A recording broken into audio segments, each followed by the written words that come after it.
Okay, we are live for what is a very intriguing and exciting match tonight, and a very unique occasion, that's for sure, as well, with MacArthur SC playing Central Coast Mariners, not in the A League, not in the Australia Cup, no, in the AFC Cup. To my knowledge, this is the first time that two Australian sides are meeting in the competition, and it's a big one, man. It's the ASEAN Zone final, Southeast Asian Zone. Both of these teams have had fantastic AFC Cup campaigns up to this point, and only one can go through from here. And I tell you what, whoever goes through has a serious chance of going all the way through to the final, potentially lifting the trophy at the end, which would be a fantastic feat and super important as well because it would mean qualification to next year's Asian Champions League Elite. Of course, next year they are refreshing the branding the Asian Champions League, the Asian Champions League Elite, and then the AFC Cup is being renamed to, I believe it's, Asian Champions League 2. So hopefully it's not too complicated. But keen for this one, man. We're about 15 minutes away from kickoff. Spencer, good to see you here, mate. Long time no see indeed. Hope you're doing well, Spencer. Up in Queensland, of course. Unless you're somewhere else on planet Earth, Spencer. Hope you're doing well. The Gaming Bean. G'day, mate. How's it going? Good to see you here. As we can see from the lineups as well. Some strong team lineups named for both sides. Certainly not much, not much resting of players going on here on either side. MacArthur FC, Devere and Jermaine have been really solid for most of this season. They're going to be a threat for the Mariners defense. You look at this Central Coast lineup, and again, very youthful as we know. Some interesting points for this Mariners lineup we can touch on right now. MACARTHUR starting on that right side of midfield for the Central Coast Mariners. And it is that strike partnership of Miguel DiPizio and Jing Reese leading the line for the Mariners. So even though we've got them listed here as a 4-4-2, which is more of, I guess, what you'd see these teams set up in a defensive setup, maybe more of a 4-2-3-1. Knicks fan is here. Good to see you here, man. Hope you're doing well. And I'm sure you are doing well, Knicks fan, because Wellington Phoenix are flying at the moment, aren't they? And it's been, look, I'll tell you what, just like on Wellington Phoenix real quick, I'm obviously not a Phoenix fan, but it's a joy to watch. And I think a lot of neutrals will agree. Mainly because they're the one team, right, in the A-League that are yet to win a trophy. And there is a serious chance that all changes this year. Wellington Phoenix, man, they're 5 points clear on top. And they're on track for the Premier's play. And my team, Central Coast Mariners, man, we're trying to chase them down. We're trying to catch them, but Phoenix just aren't slipping. They just aren't slipping. They've been so impressive this season. A team who have also been in good form, Gaming Bean, dropping the fours of Sydney FC. Sky Blues have been building some good form as well, haven't they? Charging into the top six. Spencer dropping a prediction here. And feel free to drop any predictions that you guys have for tonight's match. It says Mariners 2-0. Fingers crossed that is the result. I would love to see a 2-0 win for Mariners. Look, I think this is going to be close, man. For me, it's going to be one goal in it. Gaming Bean reckons 1-0 Mariners as well. I could see it being like a 2-1, maybe even a 3-2. This could be a goal fest. It's a knockout match. Both teams going for it, desperate, to get through. This could turn into a goal fest. Potentially, even stretching into extra time as well. Justin, I'm doing well, man. Good to see you here as well. Thanks so much, you guys, for tuning in. Jenny's here as well, says 3-2. Yeah, I'm back in I tell you what, I'm back in a high score line. I think the margin will be 1. But 2-1, 3-2, who knows? Who knows? Torren, can you hear me loud and clear? Let me know if you guys can hear me or not. Looking all good on my end, but let me know if you ain't got no audio.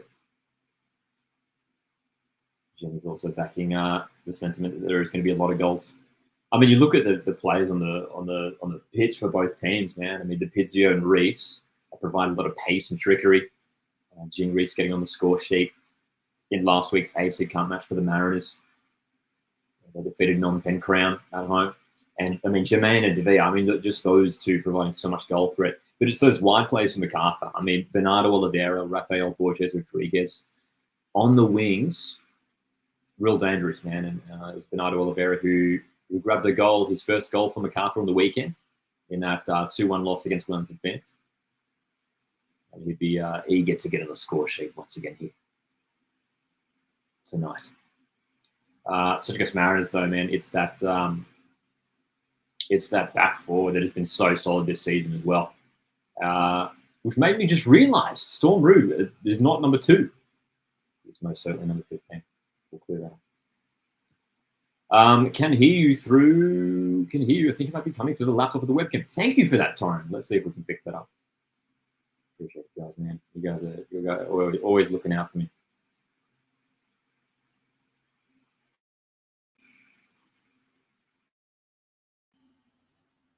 All right, how's that? Let me know how that audio is sounding to you guys. As the kickoff is moments away now. Hopefully a decent turnout for tonight's match as well, man. Usually Mariners, I mean, in recent years, since much better. There we go. Cool. The audio issues have been solved. The broadcast is on. If you want to watch this game, if you're in Australia, of course, you can watch on 10 Play for free. And, of course, the sun is beaming down on Campbelltown.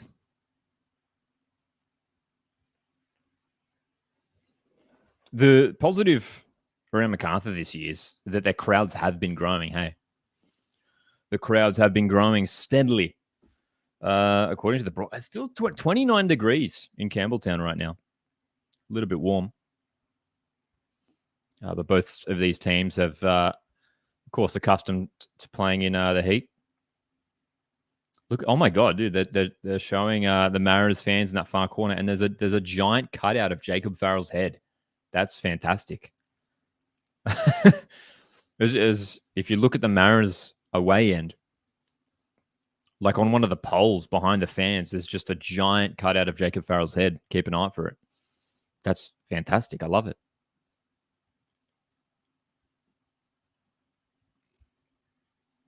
The bullpen, of course. The bullpen steadily growing as well in numbers, which is good to see. Of course, MacArthur SC. Look, credit to MacArthur as well. I mean, they've won an Australia Cup. They're competing in an Asian competition, for the first time. Just barely a few years into that existence is worth, it's worth mentioning.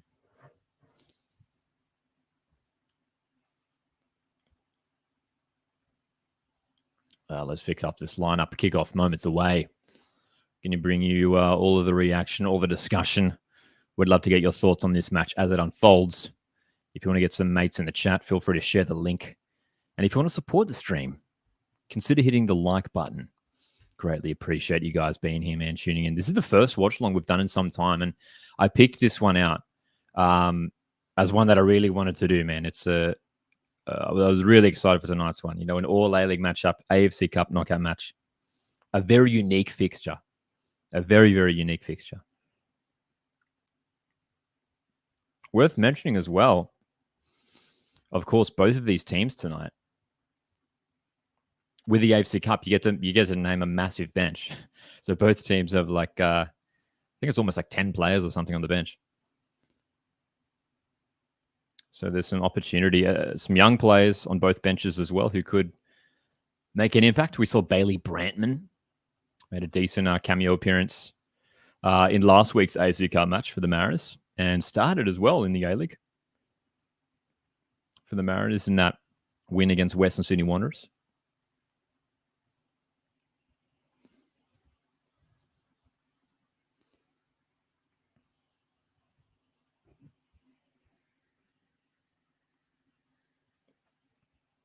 Gaming Bean asks, what's your Sydney FC Melbourne City predictions? I tell you what, that should be a good game. Melbourne City still have a fantastic lineup despite having still a pretty mediocre season by their high standards, hey? But yeah, I dropped my prediction video yesterday, and I think I said Sydney FC win, just because they've been in good form of late, and I think they will keep that up. Both teams in the tunnel, ready to go.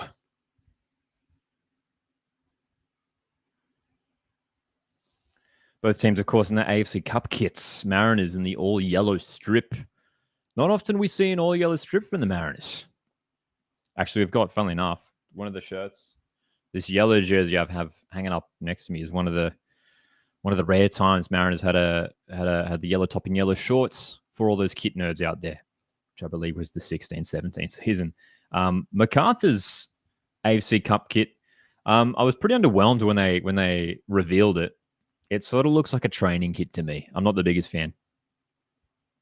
Good to see Darth Eduardo in the chat as well.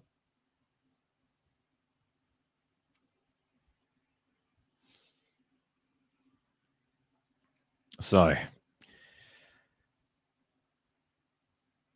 kickoff not long away.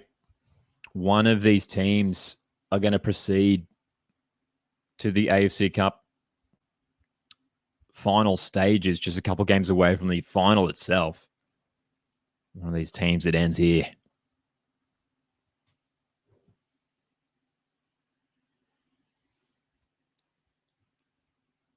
Teams just chilling in the tunnel right now, man. Keep an eye on MACARTHUR, Christian Theoharis on the flanks for the Mariners. Both tricky players with plenty of pace.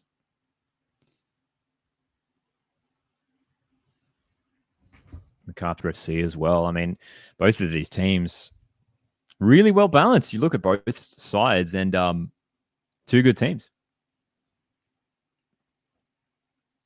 MACARTHUR FC with a little bit more experience. Teams finally coming out of the tunnel now. At Campbelltown Stadium. Alezel, good to see you here. Says, great to see Brad Tapp back from injury. He's an absolute dog in midfield and is someone who I would love at the Wanderers. Yeah, Brad Tapp back on the bench, which is good to see. He's been out for a little while.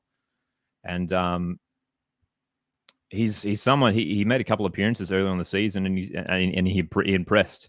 He played well, man. He did play well. And he was playing at a time as well when, you know, they pushed Josh Nisbet a little bit higher up the pitch to play as sort of the number 10.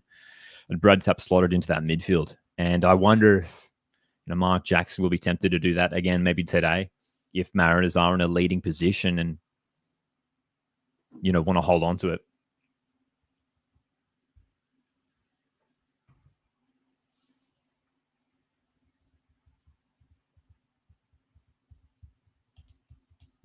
Beautiful weather in Campbelltown by the looks of things. A warm one as well. That's right, Tom. Hope you're doing well, man. Watchalongs are back. What did you think of Pat Wood's miss? It's one of the worst misses I've ever seen in my life. And I was in the stadium when it happened, and I didn't realize how bad it was until I saw the replay afterwards. At the time, it was shocking. And then I saw the replay, and I was like, oh, what? It's an incredible miss. I mean, in all of world football, all the, you know, the misses that we see, I mean, it's up there. It's in the top 5 most shocking misses I've ever seen. But of course, as Ufuk Tali revealed, I mean, in some interviews, apparently Patrick Wood's been struggling with an injury. So, you know, whether you put it down to that. Ryan Edmondson not starting for the Mariners tonight. The English striker who had arrived in the January transfer window. But of course, scored a hat-trick in the AFC Cup last week. If Mariners are going to be searching for a goal in the second period, keep an eye on Ryan Edmondson. He could come off the bench. Knicks fan is back in the 3-3 into pens. Both high scorers. I could see it happening. I could see it happening for sure.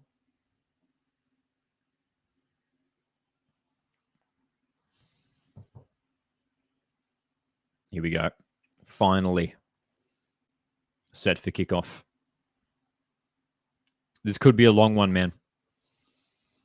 I've got a feeling this one's going extra time, potentially penalties. It's exciting to have knockout football like this. First knockout football match involving Australian teams since the Australia Cup last year. Two teams sitting pretty high on the A-League ladder, of course. Mariners in second, MacArthur in fourth. And two teams who meet each other in just a couple weeks' time in the A-League as well at this same stadium. So this is a little bit of a preview of that A-League clash, eh? G'day, BM Media. How's it going? What are you watching the game on 10 Play? For those in Australia, you can watch for free on 10 Play. Dom says, anyone know how fit Torres is? Saw he's on the bench. Yeah, we'd love to see Torres tonight. Hopefully he's all right. But yeah, he was rested for that Wanderers game on the weekend. Back on the bench. So that would suggest that Mark Jackson wanting to not risk Torres tonight from the start. And finally, we have kickoff. MACARTHUR FC, Central Coast Mariners, Campbelltown Stadium, and all A-League matchup in the AFC Cup. This one's got goals in it. Calling it now. Some of you guys called it as well. Both teams. It's different, man. It's a different context to the A-League, as we know, of course. Knockout football. Only one team can go through from here. Bouncing ball in midfield, and Jermaine is already in behind, and Vukovic has to make a save. And nervy moment already for the Mariners. The Frenchman who has already scored a handful of goals in the A-League this season, and a bunch in the AFC Cup too. Barely 20 seconds in, shot on target. Corner for MACARTHUR. That was a nice ball through as well from De Vere, just to feed him in behind. Corner doesn't work out for the Bulls. Mariners can counter.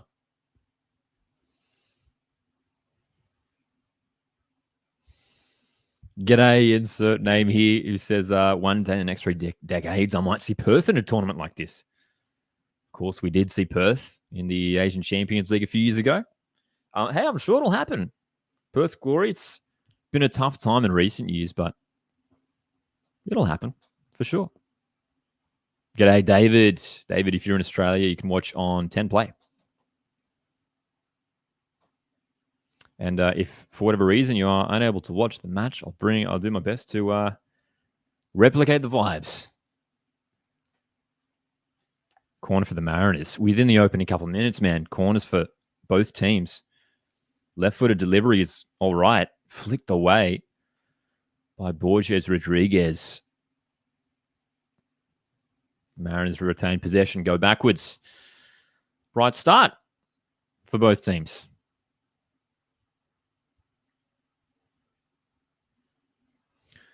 Also, for those wanting to watch on 10 Play, it can be a bit of a difficult website to navigate. So you just have to sort of scroll through until you find the stream.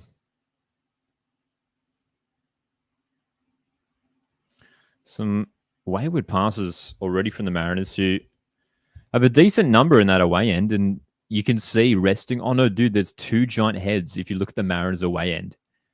There's heaps, dude. There's like a Dan Hall, Brian Kaltak, Jacob Farrell. There's these giant cutout heads in the away end. It's great. Fantastic.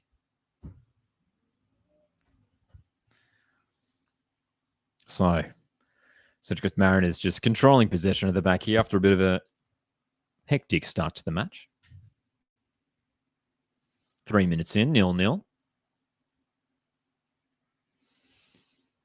Joshy Nisbet looking to hang it up for Farrell. Keely Adamson there to clean up.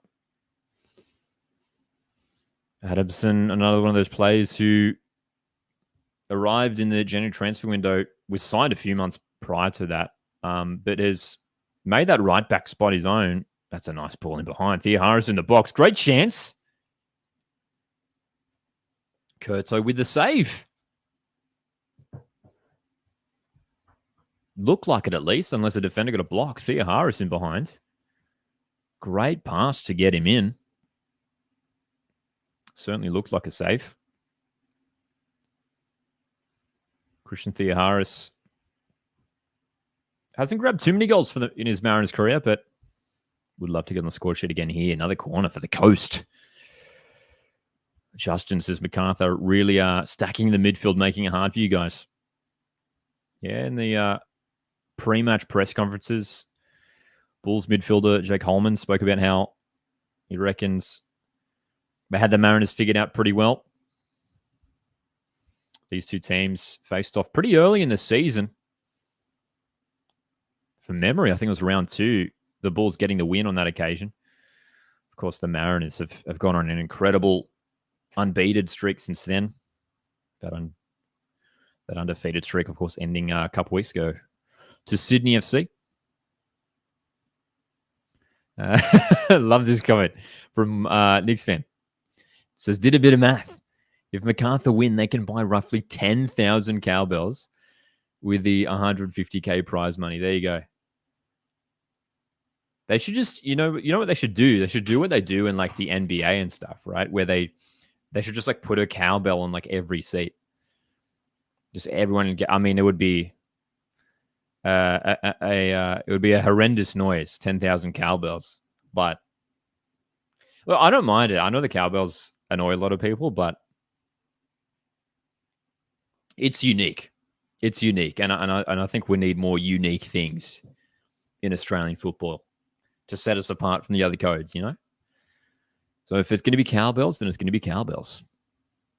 G'day, Charlie. Good to see you here, man. You can watch on 10 Play. 10 Play. Everyone in Australia, you can watch on 10 Play. Mariners, again, controlling possession, knocking it around the back. MacArthur FC marshalling their numbers pretty well so far. Looks like those wingers for the Bulls have momentarily swapped sides, which we could probably see happen throughout the game. Rafael Borges Rodriguez, Bernardo Oliveira, 2 players who can play on either flank.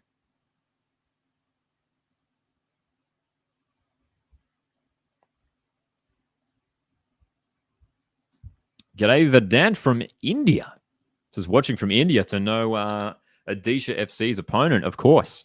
The winner of this game will go through to face Odisha FC from India. And a team with some familiar names. Former Central Coast Mariner and Cy Goddard currently playing at Odisha, as well as a former Wellington Phoenix star, Roy Krishna, currently at Odisha. So there's an A-League connection there to the Indian side, who the winner of this game will be facing.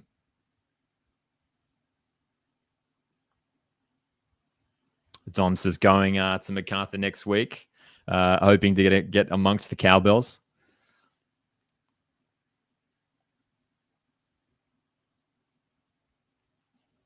David asks, will there be 2 matches or just the winner of this match? Yes, just the winner of this one. Just the single leg for this one. The knockout phase for this tournament has been quite complex. But yes, this is a standalone fixture. This is it. Only one team will proceed after tonight. DiPizio, right wing for the Mariners with the footwork. The pass is short for Docker. Needs some support. Gets it from Rue. Mariners building here on the right.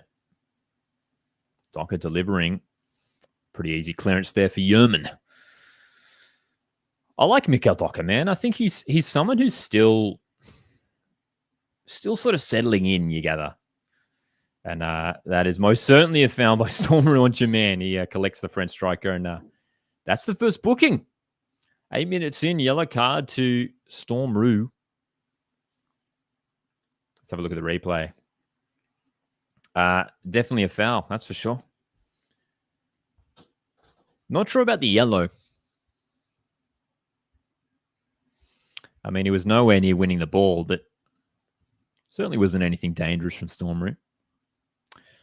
No worries, Darth Eduardo. Thanks for jumping in, man. Charlie, my stream for this one is currently at 8 minutes 45. 8:45. Will you do a backflip if Mariners win 3-0? Dude, I'll tell you what. If I could do a backflip, I would. But there's no chance of me doing a backflip.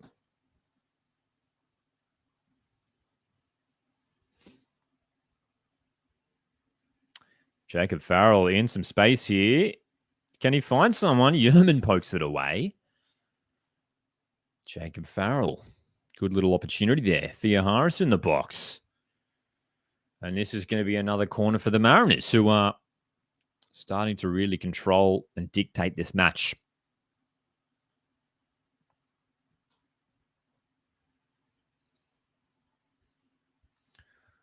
Central Coast Mariners finding some joy down those flanks. Thea Harris, Farrell on the left. Docker and Rue combining on the right. Third corner of the match already for the Mariners.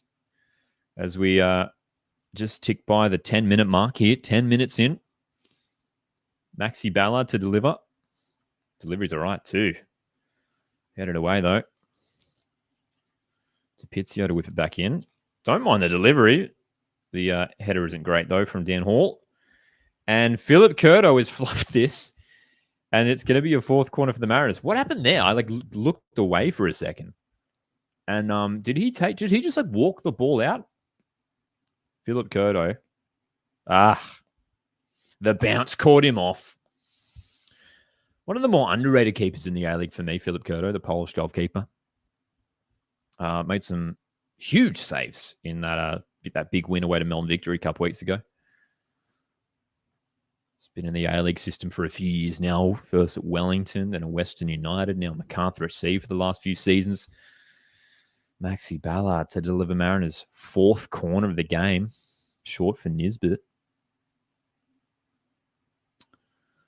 Oh my God, Stormrow is in so much space here. The delivery is a little heavy. Ballard does well to keep it in. 11 minutes in, and Mariners are really threatening here. Got to try and find the shots now, hey. Gaming Bean asks, who's the best Mariners player in your opinion? For me, at the moment, it's between Nisbet and Kaltak. If I had to pick one right now, I mean, I think Brian Kaltak has been in tremendous form. Josh Nisbet has had a super season as well. Max Ballard has been really consistent. Farrell's been great as well. But right now, if I had to give you an answer, I'd say Brian Kaltak. He's been so good at the back. Good to see Lockie TV showing here. Says City will be back in the top four. A win against Sydney on the weekend would help, hey?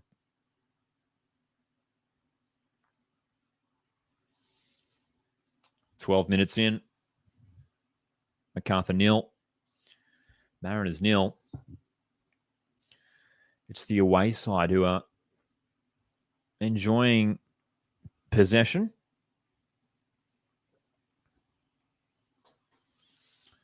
As well as the territory. Just needed to try and convert it into chances now. Christian Theahara is probably with Mariners' best chance of the game, but his shot was straight at Philip Curto. Mariners now with the ball at the back, and we've seen this a lot this season. They've sort of Mariners set up with like a 3 at the back. Stormrow will sort of sit back alongside Kaltak and Dan Hall, and you'll see left back Jacob Farrell get a bit higher up the pitch.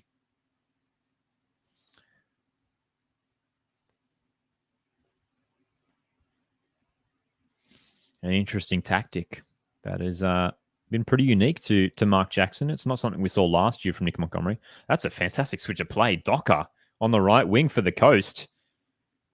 Ball comes in. MacArthur deal with it. Mariners win it back. So the Bulls at the moment are just struggling to get out of their own half, to get themselves on the ball and break forward. They're doing a lot of defending here.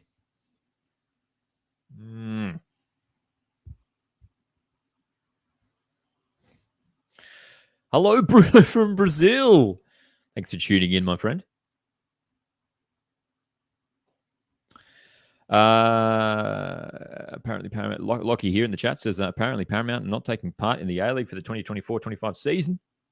I believe I did see another tweet about that today, but from memory, well, let's come back to that. Thea Harris is in behind. Tries to win another corner and does do so. I believe there was a statement released by Paramount like a couple weeks ago that sort of crushed those rumors. So I think Paramount and Channel 10 are still, going to be happy to broadcast the A-League. But just to, for the fun of it.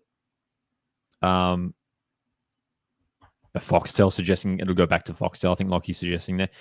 Look, I'd be interested to see it go back on KO. We know that, some of the other big codes in Australia there, and the NRL and the AFL as well. Max Ballard's corner. That one is well and truly overhit from Ballard. G'day, Mark. How's it going, man? The match is on 10 play if you want to catch it. 10 play.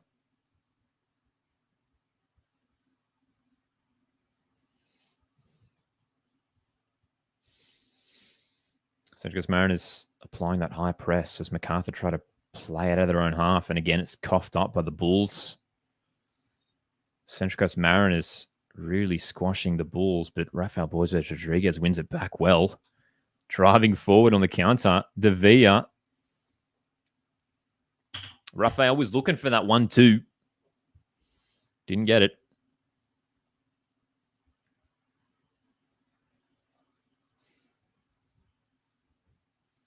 Quarter of an hour in. 0-0 still. MacArthur FC had a golden opportunity, barely 20 seconds into the game. But since then, it's pretty much been all Mariners. Having said that, there hasn't been too many strikes on goal from the away team. The Bulls have it on the left now. Bernardo Oliveira cutting in. Lewis finds De Villa. Crucial intervention from Dan Hall. And Mariners win a free kick in their defensive half. So pretty fascinating battle so far. MacArthur, to no surprise, setting up defensively with a pretty solid shape and looking to go on that counterattack. And, it's certainly the tactic you want to deploy when you got players like Rafael Borges Rodriguez and Bernardo Oliveira out wide who have pace. And, you got players like De Villa who can thread those balls forward and reward those attacking runs. It's interesting, though. I mean, it's a good tactic to deploy, but you're coming up against one of the fastest centre backs in the A League, in Brian Kaltak, who was always going to be onto that. Dan Hall as well has good pace. Gaming Bean says, I think Kieran Kunda has fallen off massively. He's had an interesting season, Kieran Kunda. I guess, but he was been so fantastic over the last couple of years, and there's so much so much high expectation placed on the kid, and I guess because of that, it feels like he's fallen off a bit. He's not necessarily picking up the goals that he has done so in his last couple of seasons. But look, can't forget he's still super young. He's going to have ups and downs, and I'm sure he's super excited to get over to Bayern Munich next season, as we have the second yellow card of the evening. This time the Bulls pick up a booking, Jake Holman, who brought down Josh Nisbet. Again, dude, I mean, I'll tell you what, both yellow cards, I don't know if you'd see yellow cards brandished for those fouls in the A-League. It's not like both teams were breaking away, Both yellow cards were in, the team in possession were in their defensive half. You know what I mean? 18 minutes have ticked by 0-0.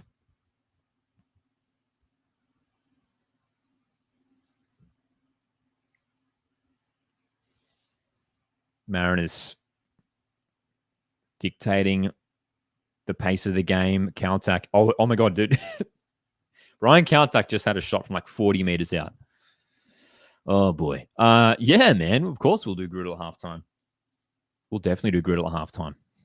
For those that don't know, of course, Griddle is the A-League player guessing game. So, yeah, we'll do some halftime Griddle. Dom, chiming in on the Aaron Kunda discussion. This is probably unpopular opinion, but I think it's more to do with Calvert trying so many different tactics and formations than Aaron Kunda being poor. That's a fair point, Dom. We have seen that from Adelaide. They're not exactly. I mean, the formations, the lineups, everything. It's been chopping and changing. Each week it feels like a completely new setup, new faces in that squad. And as well for Aaron Kunda, I guess, his role has sort of changed a bit this season.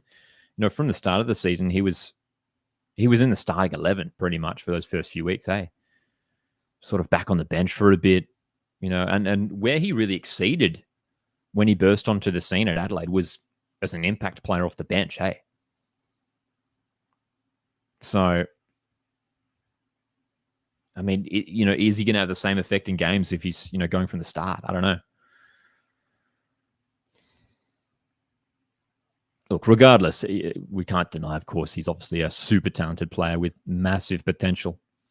Very bright future ahead for Nestori Irankunda. Are you going to the Sydney Derby? No, because I will be at the F3 Derby, which, if I'm not mistaken, is on the same day. And it, in fact, overlaps as well, which I'm pretty annoyed about too. And it's not the first time it's happened. It's happened a few times in the past where the F3 Derby is on the same day as the Sydney Derby, which for someone like me who, wants to try to do content for these things makes things a bit difficult. So, no, I won't be at the Sydney Derby because I'll be a couple hours north in Newcastle for the F3 Derby, that's for sure. 20 minutes have ticked by. MACARTHUR FC 0, Central Coast Mariners 0.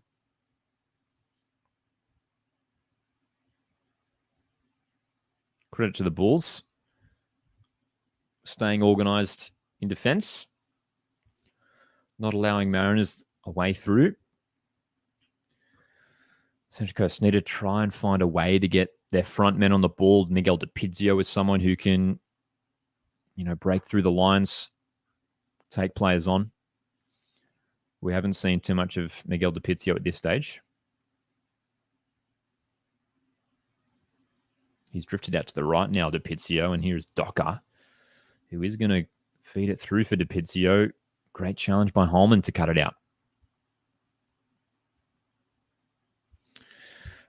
Yeah, that's right, Craig. There has been a lot of overlapping games recently. Hey, there has been. And look, the main reason, as we know, is because of the hot summer. No kickoffs before 5 p.m., I believe, was the call by the APL, which was, of course, the correct call. But it means we've got games kicking off at 5 o'clock, 6 o'clock, and then 7:45. Got these games overlapping, which isn't great, from a viewing point of view. But obviously, has to be done to avoid kicking off in the middle of the heat. Joel King is back for this game. Says Gaming Bean, a good addition to the side. Joel King back from injury. Hey, Dom asks, how did you find the creator match? Looked like heaps of fun. Gutted I couldn't go. It was great fun. It was a really, really good time, and it was really cool just to meet so many of the people who create content around Australian football in real life. That was the first time I'd met. I think almost all of them I hadn't met before in real life. And it was fun just to have a kick about too. It was the first time I'd had to run around on a football pitch for a little while, that's for sure. But it was a lot of fun. And it's probably something we're keen to do more in the future. Farrell's in behind. Great chance to Pizio. Oh my goodness. What a chance for the Mariners. Matty Yerman, not for the first time tonight, putting himself in the road. Miguel DiPizio. Justin's this great chance. Close to a goal there indeed. We talked about DiPizio earlier. Hey, he hasn't been too involved, but golden opportunity. But Yerman, you could see he anticipated that, Matt Yerman. He was down. He was going in for the challenge before the ball even arrived at DiPizio's feet. Great chance for the Mariners. And good to see Troy here. Go Mariners indeed. Hope you're doing well, Troy. Good to see you here.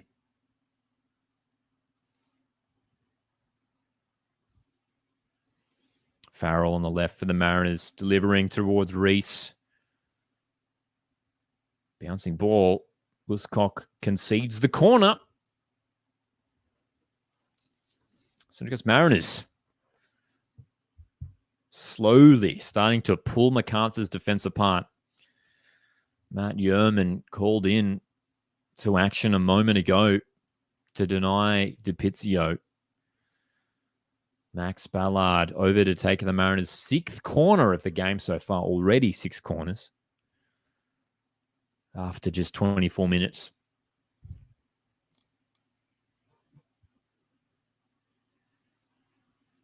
Ballard. This delivery is better than his last. Coming up towards DiPizio. Lays it off for Nisbet. Mariners recycle it.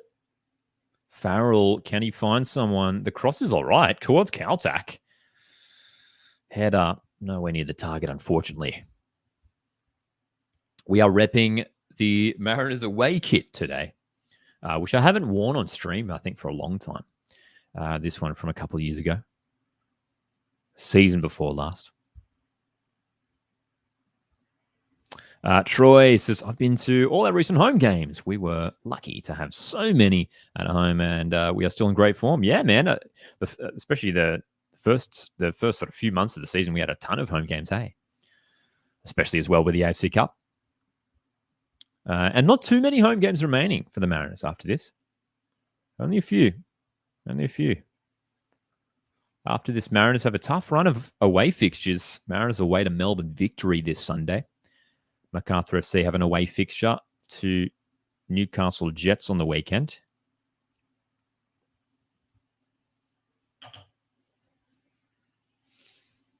Nisbet in the middle of the park.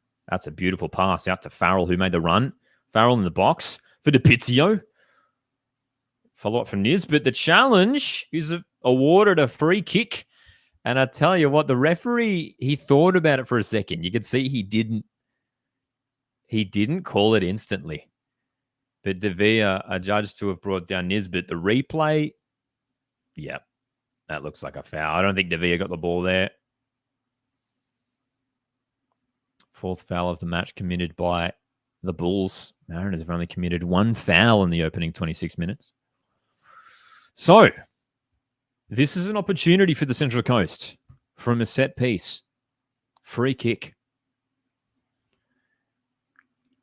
Decent range too as well. Maybe about 20, 25 meters out. Max Ballard is lining this one up. Interestingly, no Mikael Docker there. Docker took a lovely free kick a few weeks ago that hit the post against Wellington. He came so close, but Max Ballard lining this one up. Mariners with a chance. Too high from Ballard. I like the technique.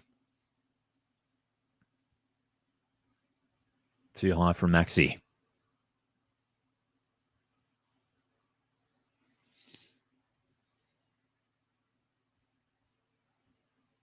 Again, Mariners applying that high press. Do not want MacArthur to play out. The Bulls are doing a good job, though, of retaining possession. They're going to look to go up via the right wing. Adamson, Borges, Rodriguez. Breaks down again. I'd love to see the possession stats, dude. It'd be totally one-sided, I'd imagine.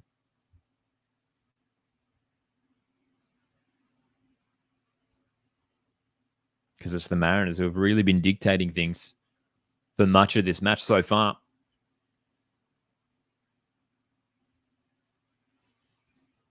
Still 20 minutes remaining in this half, you'd imagine, including stoppage time. Oh, great chance here. Thea Harris just a bit heavy on the touch. Trying to maintain possession here. Back for Farrell, who's in space. Mariners again, just slowing down around the box as well, Mariners. It's a little bit static. And MacArthur are just setting up really well at the back, sort of 2 banks of 4. Making it hard for Mariners to find those avenues through to goal. 29 minutes played, still 0-0. Appreciate you guys tuning in. If you want to support the stream and the channel, consider hitting the like button. And if you haven't subscribed, And if you want to stick around for A-League fan content, we do watch-alongs, predictions. You can check out some of the vlogs that we've done. Went to Western Sydney Wanderers away a little while back. You can check that out.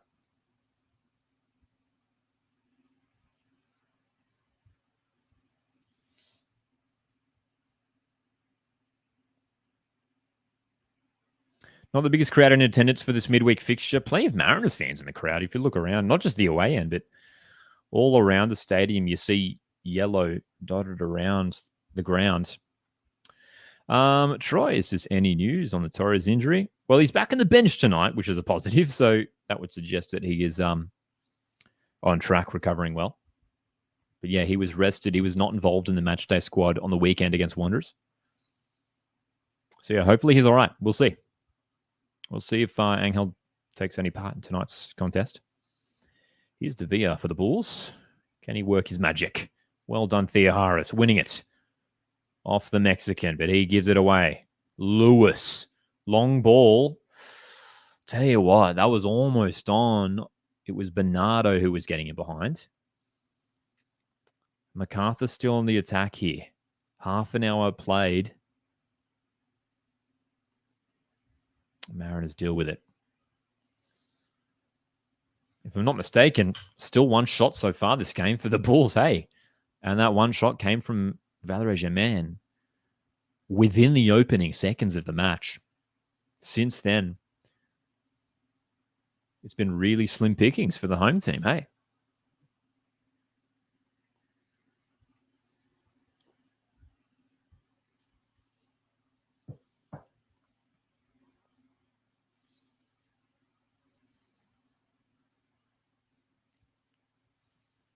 You just wonder which team's going to crack first. Mariners, almost caught in it. Kaltak.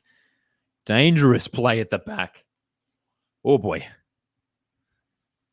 little bit nervy. But Mariners are breaking forward now. Storm Roo showing his pace down the right flank. Feeds Docker. Mikael Docker looking for someone inside. Ballard. Nisbet, Mariners. Again, the patient build-up. MacArthur forced back into this defensive setup. Again, not a lot of movement here from the Mariners. Theoharis to Pizio going to try and get themselves more involved. The ball is spending a lot of time with Josh Nisbet and Max Ballard in midfield. Theoharis. Mariners having to go all the way back to the halfway line. Good to see Joshy here in the chat. How you going? How you going, man? 0-0 indeed, my friend. It's been a tight contest. Mariners at this stage looking like the more likely to score. Couple decent chances.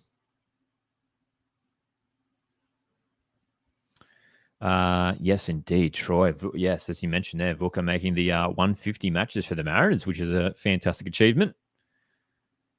Of course, was involved in the Mariners' first ever season back in 2005, which is a long time ago. G'day, Limes. Good to see you here in the chat. Asks a big question here. There was a hotly debated question over the weekend. Was Farrell's challenge last week a red in your opinion? I was in the stadium for it. Watching it live, my answer was no.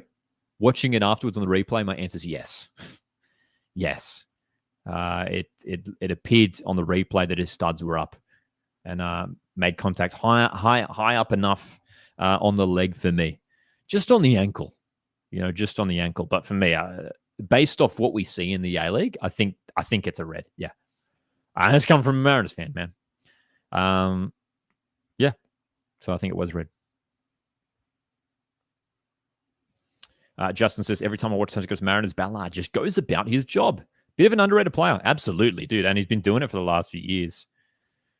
Maxi Ballard, I mean, he doesn't get a lot of, I guess, praise around him just because, like, Nisbet, steals all the spotlight. Everyone's talking about Josh Nisbet, and he's been fantastic this season, Nisbet.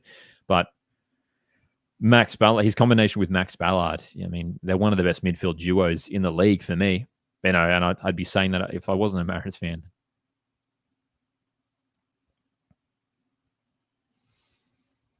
Joshy says, a bit annoyed that I didn't go to Tuesday night's game, but that's all right, of course. Joshy, I see him referring to Melbourne victories, dramatic. Late 2-1 win against Western United. That's all. Damien De Silva pick up 2 incredible stoppage time goals to win the game.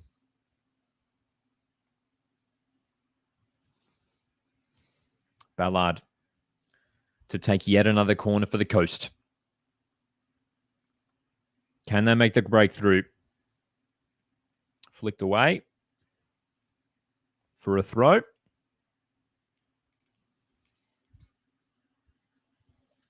Troy as well says Ballard wasn't one of my favorites, I'll be honest, but in the last few seasons, he's been unreal. Him and Nizzy in midfield. Indeed. And I'll tell you what, it's, you know, they go hand in hand, you know what I mean? Like Nisbet is succeeding so much because of what Max Ballard does. You know, Max Ballard, I guess, does probably more of the defensive work, whereas we see Nisbet getting forward a bit more. Having said that, I mean, they both work. They both work fantastic as sort of box-to-box midfielders, if you like. And they have a fantastic understanding together too, hey?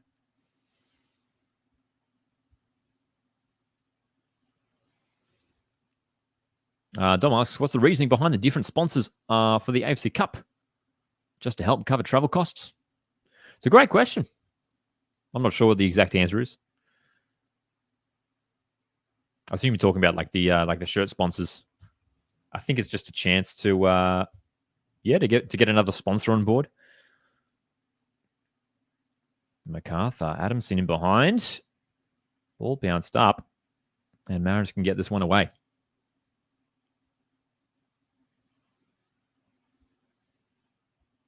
Everton Pride, how can I donate to this guy? I appreciate that, Everton. You should be able to send through Super Chats if anyone would like to support the channel. Super Chats are the best way to do that. But I appreciate you guys for tuning in, man. Hitting the like button. Staying subscribed.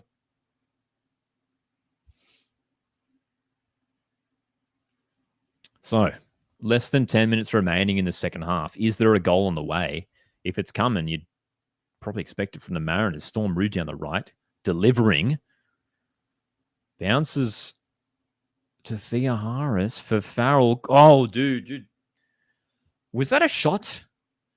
Jacob Farrell pulling the trigger from an awkward angle. Bit of a bizarre decision. That looked like a shot. It looked like a shot. That was a flying wide. You can watch the game on 10 Play. For those in Australia, you can watch on 10 Play.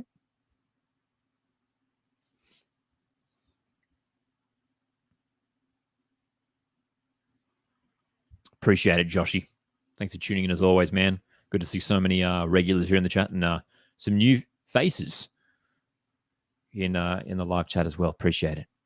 First live stream for a little while. I was very excited to jump on the live watch along for this one, especially considering that my Mariners are in action. MacArthur with a rare chance to spring forward. Germain lays it off for De Villa. Back for Germain. Great chance. The shot is decent. De Villa recovers. Caltac puts it behind for a corner. Great opportunity. And we talked about it pre-game. That's what the class of Germain and De Villa can do, man. That shot, you can tell on the replay there, took a deflection off Caltac. And Vukovic did well to get down to his right to save that, hey? MacArthur close indeed. So the Bulls with a corner here. A rare chance. Holman to deliver. That one is going to go all the way out, but unfortunately, Caltac. Don't know if that was a slip or what, but the Vanuatu defender, that ball's come off his head, or his shoulder, rather. And out for another set piece. Gaming Bean, man, says, this is my first time watching a watch-along. Gaming Bean, welcome, my friend. We've been doing watch-alongs for the last couple of years now around the Aussie teams, of course, with the A-Leagues being our focus.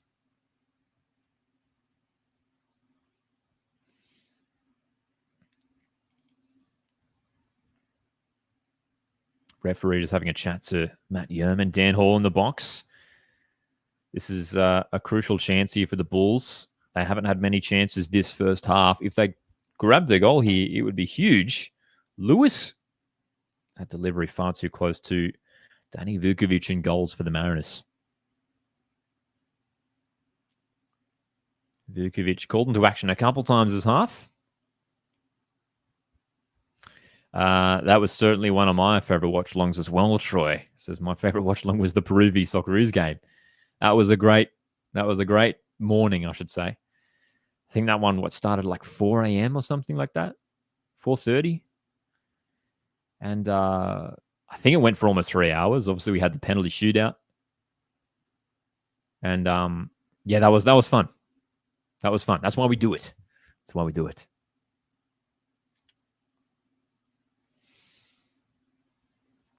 Appreciate that, Gaming Bean.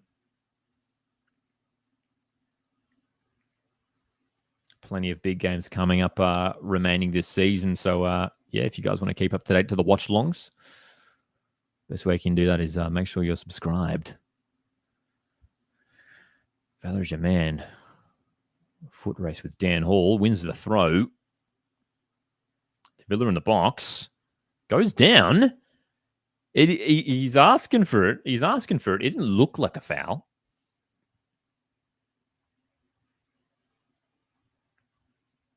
We play on.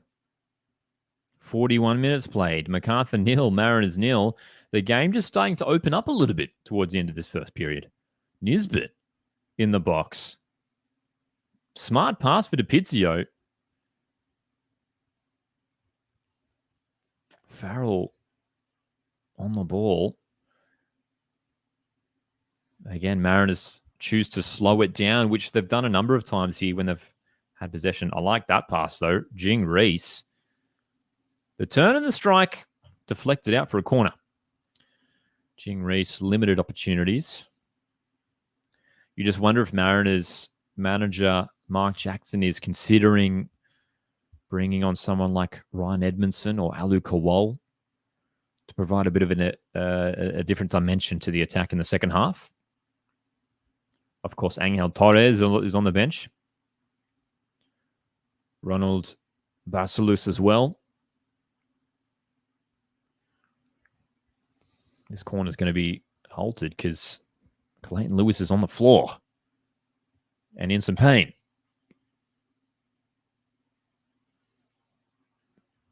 No ill will in that one, by the looks of things. Maybe a couple of words exchanged with his compatriot Stormaroo. So Mariners, another corner. This time, Docker with the delivery. Deep. Foul committed by Kautak on Yerman. Didn't do griddle today. Of course, we'll be doing it at halftime. So yes, stick around in a few minutes' time because we don't have long till the halftime break. We will be doing griddle at halftime, so that'll be fun.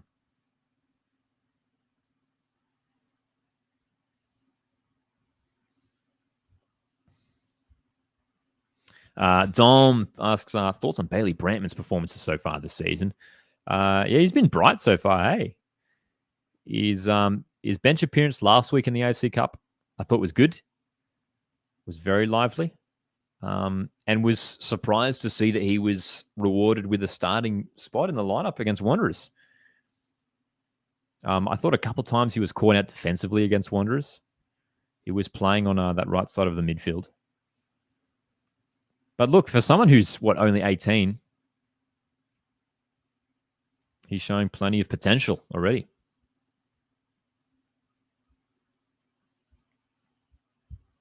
Appreciate it, James. Thanks for the kind words, man. We'll be keen to see more content in the live streams from you. Appreciate that, James. Thanks for jumping in the chat. Couple minutes to go in this one. Can't imagine we'll have too much injury time. Haven't had too many stoppages in this first period. Shaman in a bit of space here. MacArthur can counter-attack. And Keely Adamson, up from right back, has a lot of space here. Mariners getting numbers back. Shaman in the box. Goes across goal. deflected out for a corner towards the end of this half. MacArthur has slowly managed to find those passages forward. And it's another corner. There's been a lot of corners in this game for both teams.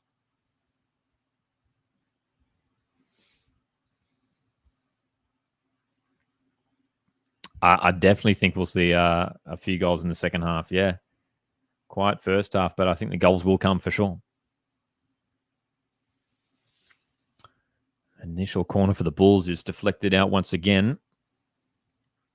As we tick into injury time, just the 1 minute of injury time here. Stick around for half time. We're going to be doing Griddle live here. You guys can watch me struggle with my A-League knowledge. Clayton Lewis in swinging delivery. Over the top by Yerman. Goal kick.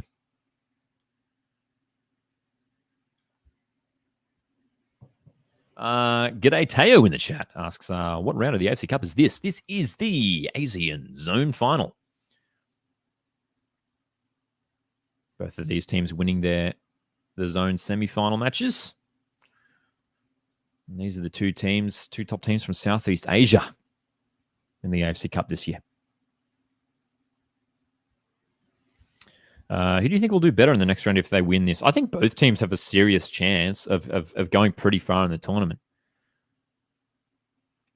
Odisha FC from India, the opponent waiting on the other side of this fixture.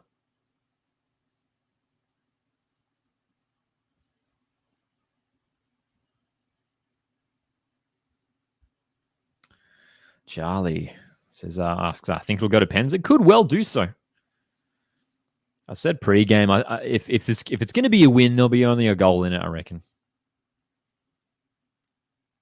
And there we go, half time. MacArthur FC 0, Central Coast Mariners 0. Pretty entertaining match so far. More of a tactical battle than anything. Tightly contested, that's for sure. It is halftime of the break. What did you make of it? What are your thoughts? Let me know. Based off that first half, who do you think will go through to win this one? Second half, I'm sure it's going to be a lot more end-to-end. More chances for sure. Potentially some halftime substitutions. Appreciate you guys tuning in for this one. Our first live stream in quite some time. And if you want to support the channel, if you want to support the stream, hit the like button.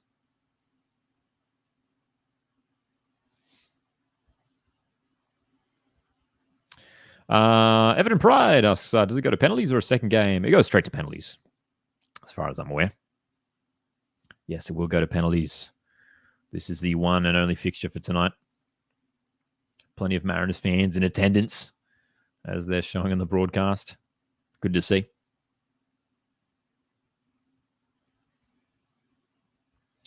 Teo, well, that's the question, isn't it? How does the AFC Cup work? It seems much different compared to the AFC Champions League and other comps. It's a great question, and I can't even explain it with words. You sort of have to look at it. If you do a Google search, that'll help you out. There's some pages online that sort of show some diagrams and stuff. But yes, it is quite complex. It is quite complex. It's not a straightforward system, that's for sure. Justin says Central Coast Mariners are edging it. MacArthur looking dangerous when they get their chances. Yeah, credit to the Bulls, who didn't have too many chances. They just showed the stats on the broadcast. Mariners with 12 shots, the Bulls with just 3, which sort of sums it up pretty well.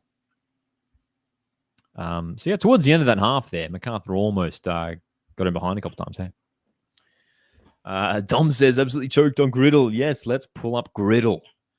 Yes, for those that don't know, Griddle is a fun little A-League player guessing game where we get to test our A-League knowledge. And we'll see if we can get all 9 correct today. So we'll pull that up on the screen in just a second.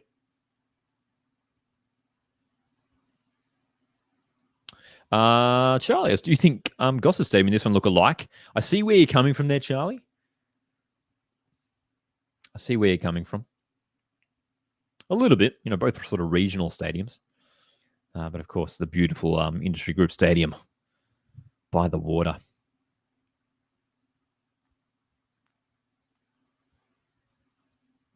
Griddle. We love Griddle, man. It's a chance to test our A-League knowledge, and we'll see how we go today testing our A-League knowledge. And, okay, interesting. Let's first of all have a look at the clubs that we've got involved there. Western Sydney Wanderers. There we go. Western Sydney Wanderers. Sydney FC. Melbourne Victory, Brisbane Roar are our clubs involved. So we're going to look for some players who have played for Wanderers in these clubs, which should be easy. So that's the one I'm okay with.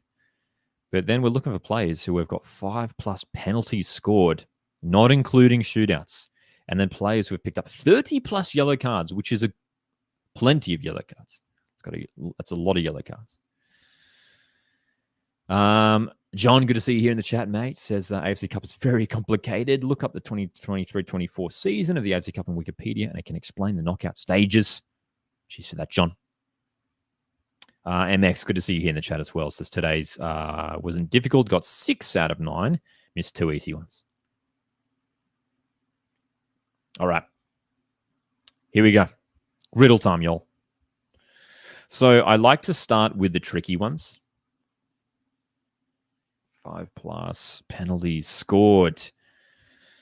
For Sydney FC, I mean, Ninkovic, I'm trying to think who is, Lafondra, right? Surely Adam Lafondra would be in there. He was one of Sydney's main penalty takers when he was at the club. There you go, 14 penalties for Adam Lafondra. Who else we got here for Melbourne Victory? 5+ penalties for Melbourne Victory. Now I was about to say Bessa Parisha, but I might want to save him for Brisbane. Just trying to think if there's any key penalty takers for Brisbane Roar. Is there anyone else we can think of? Maybe McLaren?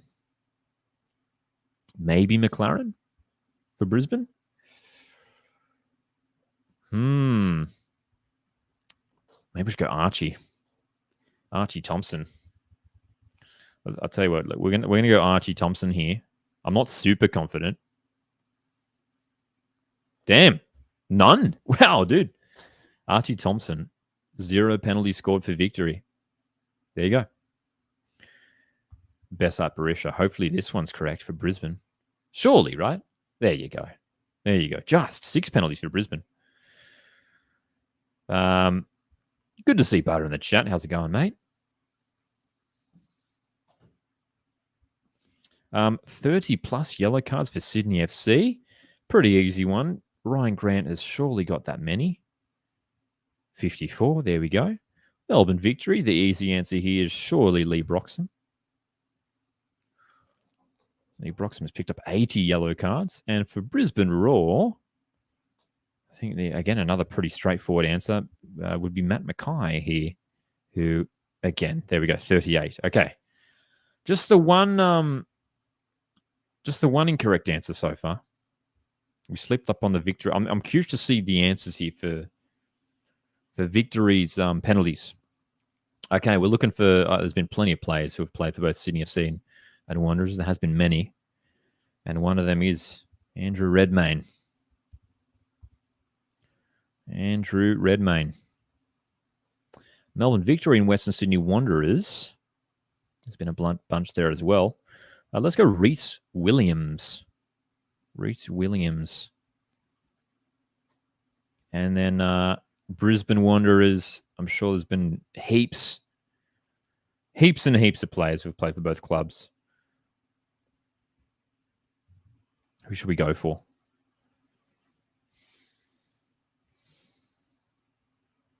For some reason, no one's coming to mind right now. Dude, there'd be heaps, and I'm blanking. Wow, dude, I'm legitimately blanking on this. There's going to be like 50 players who have played for both clubs for sure. A player who has played for Wanderers and dude, I'm legitimately like blanking on this one for some reason. I don't know why. The first name that came to my mind was Jerome Pollens. I think he played for Brisbane. I'm not going to read the chat just in case there's any spoilers in there. Oh my god, dude. Oh, dude, start like Steven Lustica. Stephen Lustig definitely played for both clubs. Dude, I almost choked on the last one. We got 8 out of 9, which is okay. I do want to have a look at. There you go. There's all the players that I didn't even think of. Was I right saying Jerome Pollins? Or am I? No. Oh, there he is. Yeah. Okay. So I was right. Let's have a look at the one I got wrong. Some of the answers I got. Oh, dude, there's only 4. Okay. Barisha, Brimmer, Milligan, and Muscat. So there you go. I should have said Barisha for Melbourne Victory for penalties. What about Brisbane players? Only 6 there. Enrique, McLaren. Dude, I was thinking McLaren for Brisbane as well. Dude, O'Shea. Yeah, I mean, he's definitely been Brisbane's main penalty taker for some time now.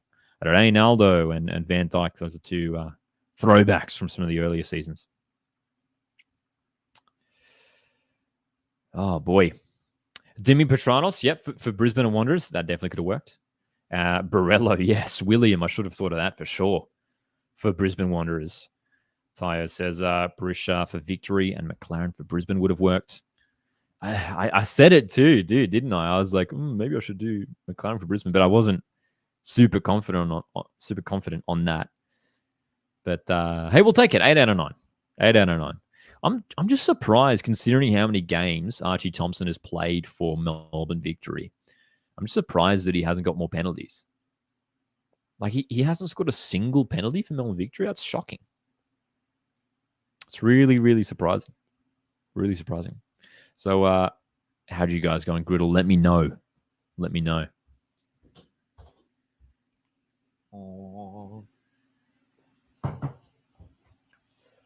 Second half not too far away. MacArthur 0. Central Coast Mariners 0. So it's quite actually, I'll tell you what, we were talking a moment ago in the chat about the process to get through to the next stage in the AFC Cup and the whole knockout stage and how complicated the whole thing is. And shout out to John P7 in the chat who suggested that we jump on Wikipedia for a nice explanation on how it all works. So let's see if we can pull that up now.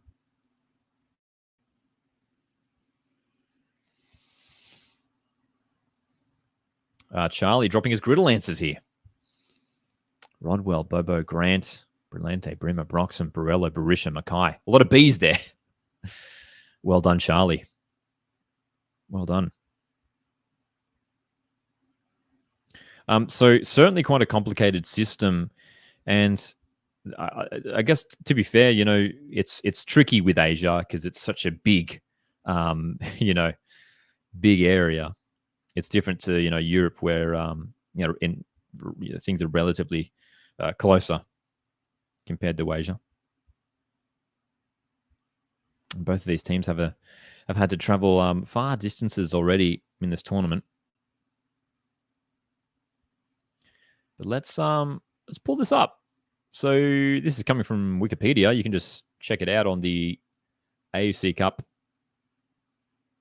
Wikipedia page. Here we go. So this is good. This is an explanation for we had some people asking before about how the whole knockout system works. We won't worry about looking at the groups. Both Mariners and MacArthur topped their respective groups. And this is how it works here. So last week, both Mariners and MacArthur won their zonal semi-finals, the ACN zone. And of course, this is the fixture that we are watching right now, the zonal final played out between MacArthur and Mariners. And this is sort of on the east side of things. You've got the western region playing their matches over here. So the winner of this match will go through to face Odisha FC from India, who, as we mentioned before, contains some familiar names. Cy Goddard, former Central Coast Mariners player, currently at Odisha, as well as a certain Roy Krishna. The winner of that game to face either Abzia Atakant or Taichung Futuro. And then after that, you got this. It's always confusing tracking, all the different the terms for the finals. So you got zonal finals and then inter-zone playoff semi-final. It's literally 6 words for that one match. Inter-zone playoff semi-final. And then you got your interzone playoff final. So there we go. So there's plenty of matches to figure out the Eastern Zone here. The Western region gets a bit more of a straightforward path. And then at the end, it takes us to the final. So only a couple of games away from the final potentially here for the winner of tonight's match. But there you go. If you want to check that out in full, it is on Wikipedia. That was from the AFC Cup Wikipedia page. So teams are back out onto the pitch for the second half. We'll keep an eye on it, whether there's been any changes. Butter. This is debate. Shane Smeltz is a better A-League player / A-League great than Archie Thompson. Interesting one. They were both fantastic. I'll tell you what, Shane Smeltz, he was successful at multiple clubs, wasn't he? Whether it was Wellington or Gold Coast United. Had a stint at Sydney FC as well. Well, have a look at this. Mariners are going to make a triple change here at half time. Ryan Edmondson, Bailey Brantman, and Angel Torres are all set to enter the pitch here. So this is going to be interesting to see who comes off here. Mega changes indeed, Dom, eh? So Jing Reese is coming off. That's the first one confirmed. So Ryan Edmondson, who scored a hat-trick last week, wearing number 99, the 22-year-old English striker, formerly of Carlisle United, came through the Leeds United Academy. That's where Mark Jackson knew him from. And Angel Torres, a lot of talk around Angel Torres and his injury woes in the recent week or so. He's coming into the game, as well as Bailey Brantman. So Thea Harris as well, one of the other players. Thea Harris coming from the field as well. And Angel Torres, the one that we're really excited to see, he's been in fantastic form this season. Storm Rue is off, so that means Mikael Docker will shift to right back. We'll do a refresh of our lineup graphic here because it's a real reshuffle here for the Central Coast Mariners. And the second half is underway. So here we go. A tight, cagey first half. Most of the chances fell to the visitors. Mariners really testing the Bulls' defense. MacArthur had limited opportunities, and Torres looking to spring forward already.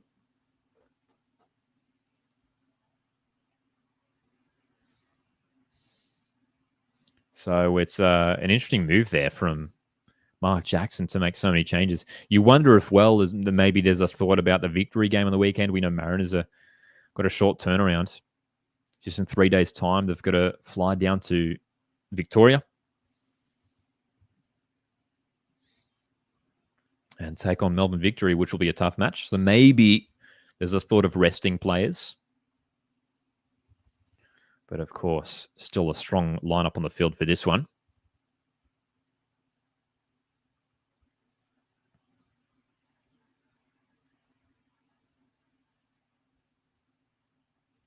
MacArthur FC maintaining that same starting 11 that they had for the first half as well.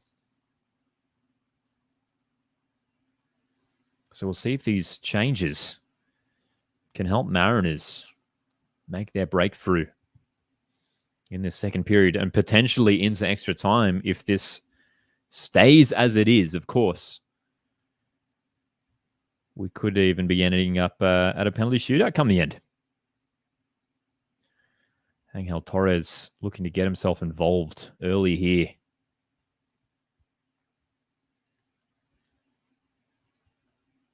MacArthur FC with a chance to break. Didn't have too many chances. Bernardo Oliveira looking to use his pace. Shaman.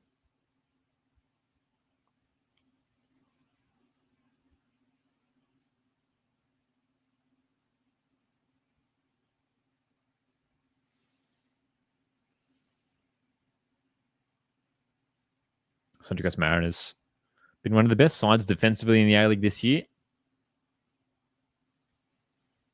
They've been hard to break down on a number of occasions. Got to keep an eye on Uli de Villa, who's going to be a key in the second half, you'd imagine. That cross is decent for the Bulls, and Germain, his head up, is pretty comfortably saved there by Danny Vukovic. Here's our updated lineup. So Bailey Brantman playing off that right-hand side. Torres off the left. So fresh wingers on for the Mariners.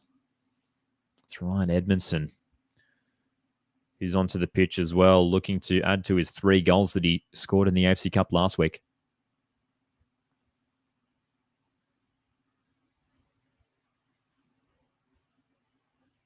Mariners with another corner.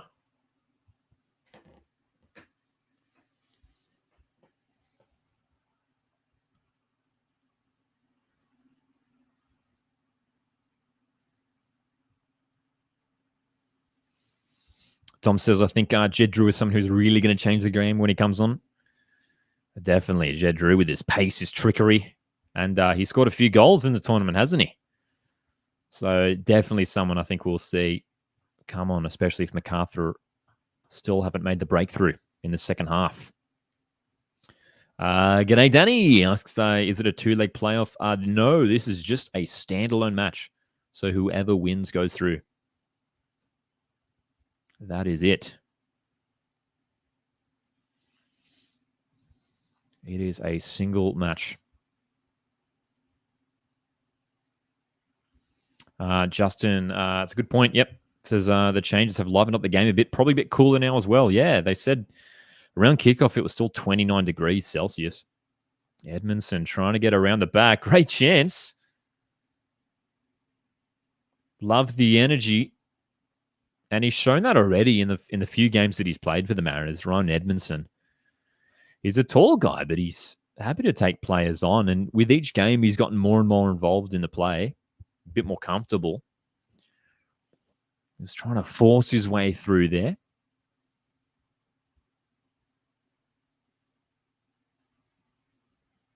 Butter asks, it's a big question. Who is your A-League team of the season so far? You put me on the spot. If I had to give you some names, I mean, Alex Paulson's probably get a bit of keeper in there. I think that Alex Roof has been fantastic from Wellington as well. Costa Barbarousis. I think for striker, you got to go Fornaroli, Stamatolopoulos as well. I think Brian Kaltak has been up there as one of the best centre-backs in the league. Could probably put Marcelo in there as well.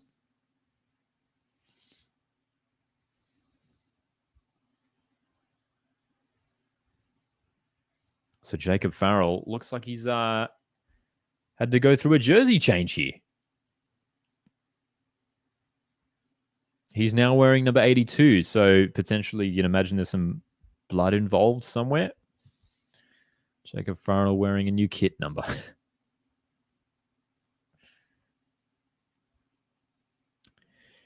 At least 4 Phoenix players in the team of the season so far. Yeah, man. I mean, there's probably a number of players you could look at adding in there as well. I think Tim Payne's been good at right back.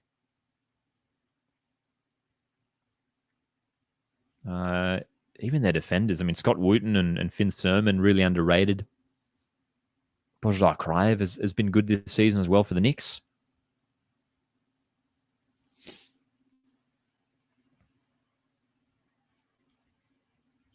So it certainly is a more lively second half, and I think it's going to continue in this trend as this game goes on. One of these teams needs to take their opportunity. And it's interesting seeing Mariners make the first sort of move of the match, making that triple change at the break. Means they can only make 2 more subs. Borges Rodriguez coming forward here for the Bulls. Great chance. Good shot. And a fantastic save. Danny Vukovic got down to his right. Dude, there was power on that from Rafael. Left foot. And for the 3rd time, or 4th time now, I think that is, hey, Danny Vukovic called into action.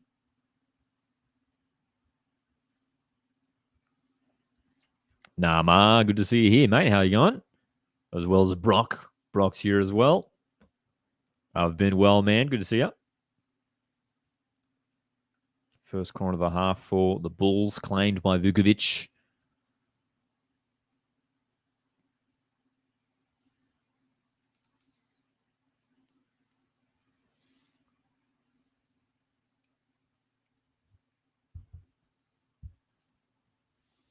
That is right, Butter. It's a fun fact that we like throwing around, eh? Danny Vukovic is the only goalkeeper to score in the A-League. Yeah, he scored a penalty for Wellington Phoenix about a decade or so ago, right? Ages ago.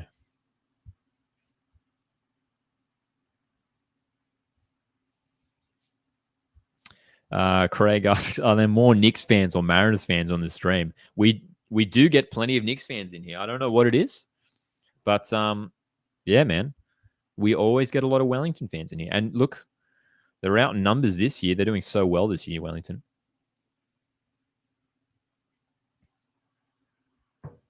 Top of the league, 5 points clear, Wellington Phoenix. Got a big game this weekend. Distance derby, away to Perth Glory.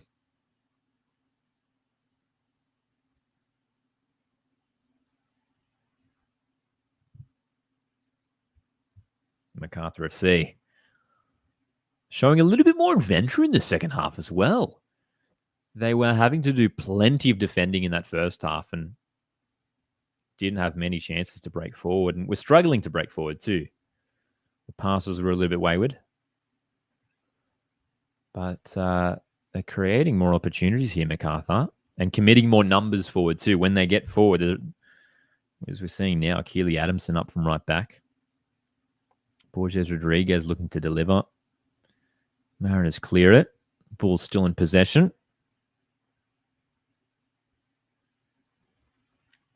So it goes Mariners. It's their turn to defend.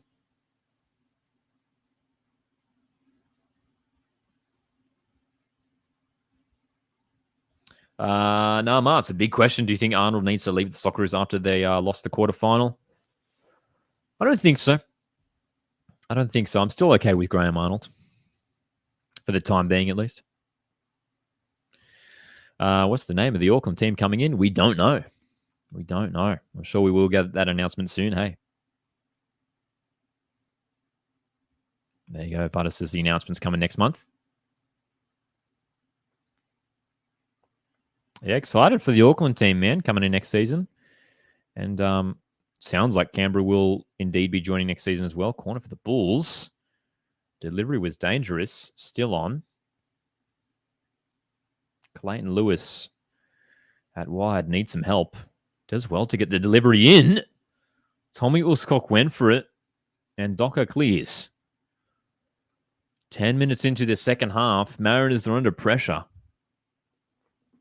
The Bulls really committing themselves to the attack a bit more in this second half.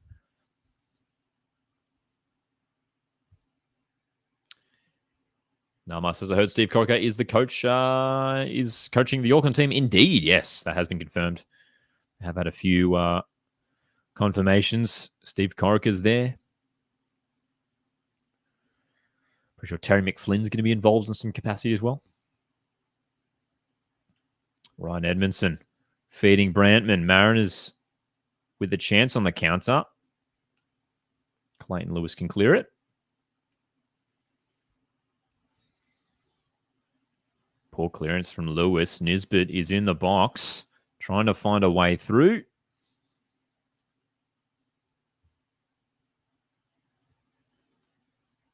They earn the foul, the Bulls.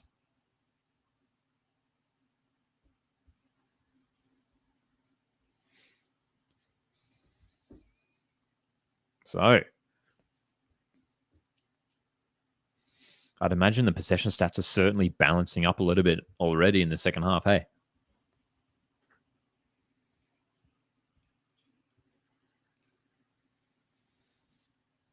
Borges Rodriguez, probably been one of the Bulls' most likely outlets so far in this game. But as Dom mentioned earlier, I mean, Jed Drew, you got to keep an eye on him. He could make an appearance off the bench. I've got a number of players there who could come on and change the game. Mariners have already made their move. You just wonder how long until Milo Sajowski, MACARTHUR coach, makes some changes. G'day, Coasty Culture. Good to see you here, mate. Hope you're enjoying the game. Central Coast Mariners, definitely the stronger team in the first half. MacArthur in the second period, definitely wrestling back some control. If you're just tuning in and you want to catch the game, you can watch on 10 Play if you're in Australia for free, which has been great. All of the AFC Cup games involving our two A-League sides have been free to watch, which is good. Domas, thoughts on people getting other teams' jerseys? I want to get an Adamson jersey next week. I mean, I got no problem with it. If people want to, I personally don't have any other teams' jerseys. I've been tempted to. There's some of the teams in the A-League this season have some beautiful jerseys. But yeah, man, I respect it. And I'll tell you what, I do like MacArthur's kits this season too. Especially their home kit, like the black and white stripes. Love it. I think it's great. Bailey Brantman on the ball. Clayton Lewis cuts it out. Another foul here. Edmondson not happy with the call. Brought down Lewis.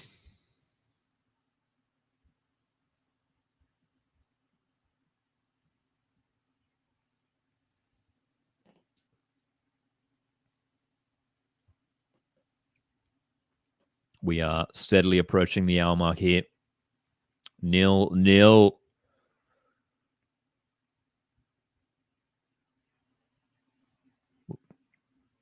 Before kickoff, we were expecting goals. I think looking at these two teams, the way they were setting up,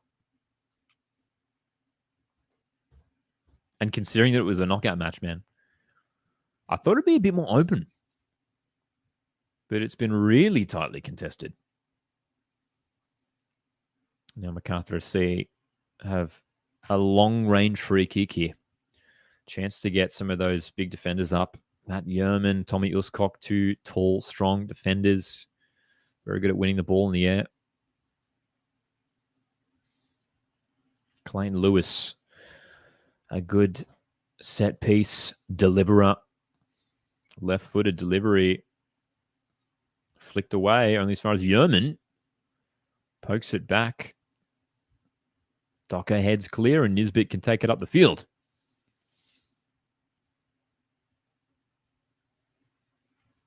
So far, there's been plenty of set pieces in this game, especially corners, but none of them have really eventuated to much. Most of the shots really have come from open play. Nama. Well, the big question here, do you think Western United need to sack John Aloisi? Yeah, man. I mean, obviously they're struggling massively this season, Western United.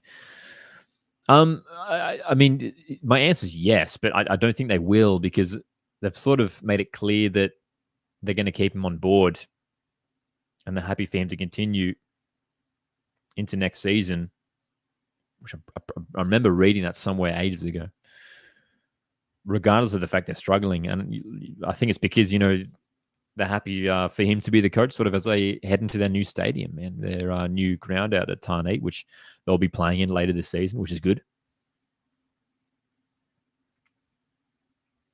So it sounds like he'll be sticking around, but I think I think they probably should have. In another world, they would have sacked him already for sure. They're definitely struggling.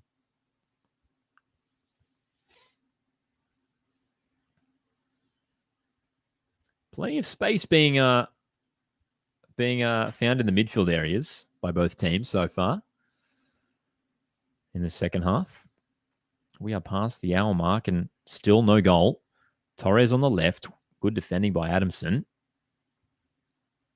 Angel Torres. We know the threat that he provides off that left flank for the Mariners. Scored 11 goals in the A-League so far this season, including a hat-trick against Brisbane.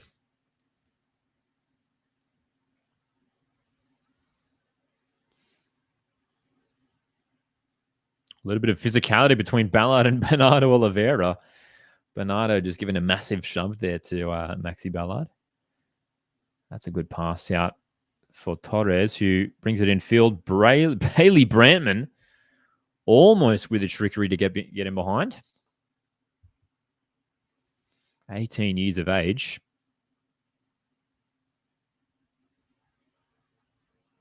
And they're just showing a replay of that Tommy Uscock challenge on DePizio earlier on that was a very robust challenge, that's for sure.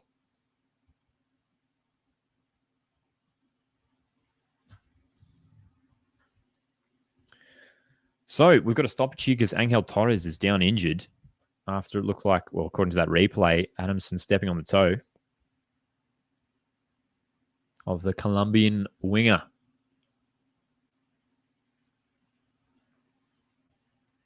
And there's going to be an opportunity here for the Mariners. Another corner. We're probably approaching double digits for corners now. Donker's delivery towards that far post. Kaltak. Back to Torres. He goes backwards as well. Mariners happy to be patient on the ball. Nisbet slips here, and there's a chance for the Bulls to break. 2-on-2. There's Davila now. Borges Rodriguez. Hall with the challenge. Defenders get back. Mariners survive. What a chance.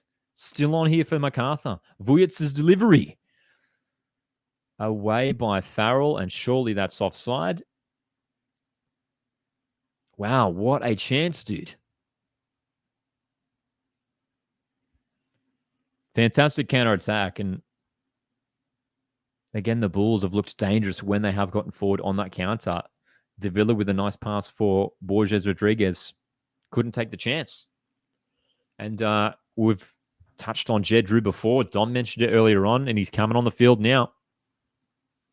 And it's Bernardo Oliveira who's going to be leaving the pitch. Jed Drew has got a handful of goals in the AFC Cup already this season. Very exciting young Australian attacker with plenty of potential and pace. That means we've got two number 37s on the pitch right now. How about that? Don't often see that.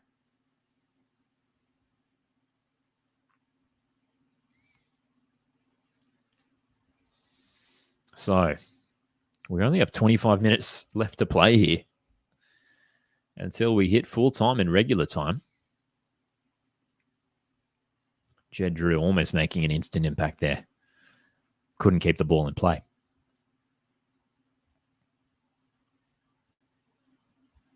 Nama with a question on Irankunda. Yeah, we're having the Nestor Irankunda discussion in that first half as well. Nama asks, do you think Nestor Irankunda shouldn't have joined Bayern early now because his form is bad?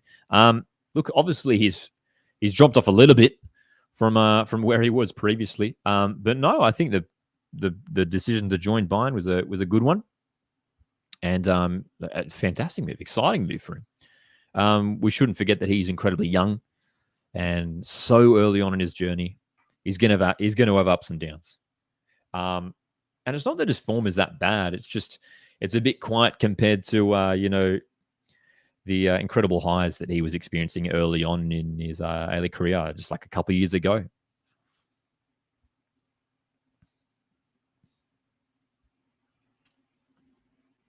MacArthur, great chance. Jed Drew firing wide. And I'll tell you what, if one team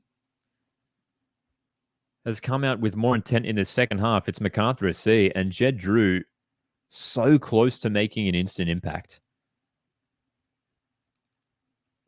It was going to be tricky to get that shot on target, dude. The way he was it was traveling sideways, trying to get that strike and curl it back on target, but it sailed out of play.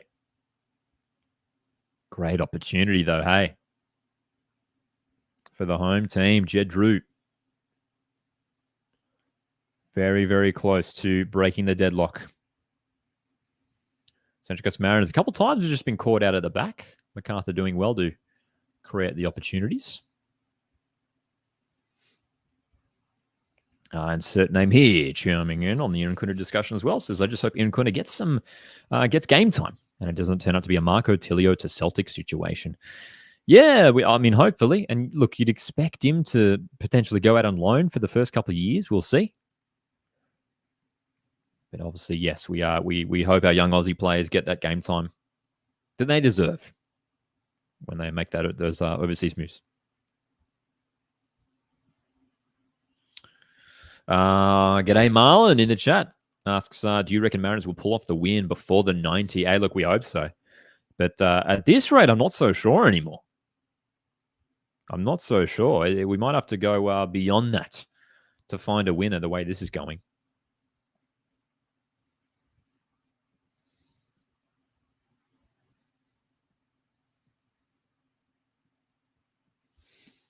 Gaming Bean says the best player to ever play in the A-League, in my opinion, is either Del Piero or Nani.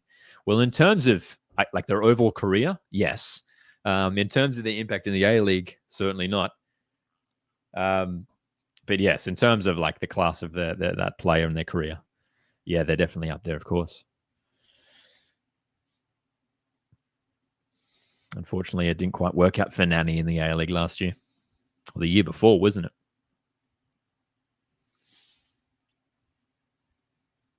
Central Coast Mariners, again, getting forward, but again, slowing things down, which is getting a little frustrating now, man. I mean, we're getting forward and there's numbers there, but it's just a bit static. It's a bit slow. And whereas you feel like if maybe we just pick up the pace just a tiny bit, you know, make the adventurous pass, it might be rewarding, but very low risk at the moment from the Mariners. Not looking to, give the ball away too cheaply. DePizio, talk about giving the ball away cheaply, heavy touch, and Adamson can't keep that in, so it's a throw for the Mariners. Sing to Auckland is something I'd love to see, says Dom. That'd be cool to see. It'd be tough for Wellington fans, obviously. But yeah, there's a lot of discussion at the moment around what players the new Auckland team could sign. Sarpreet Singh, one of the more exciting talents to come out of Wellington, Phoenix.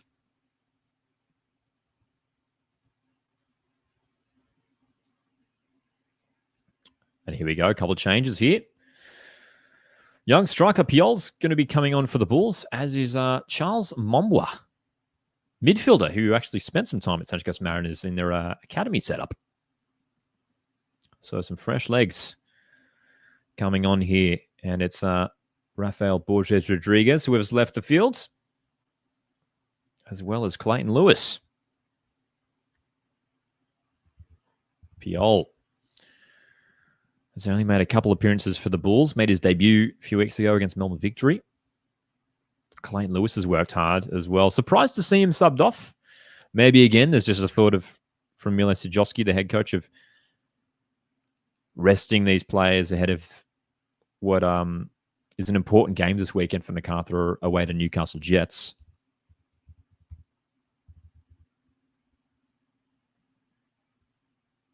Charles Mombwa, though, good player to bring on. He'll add plenty of speed and work rate to that midfield.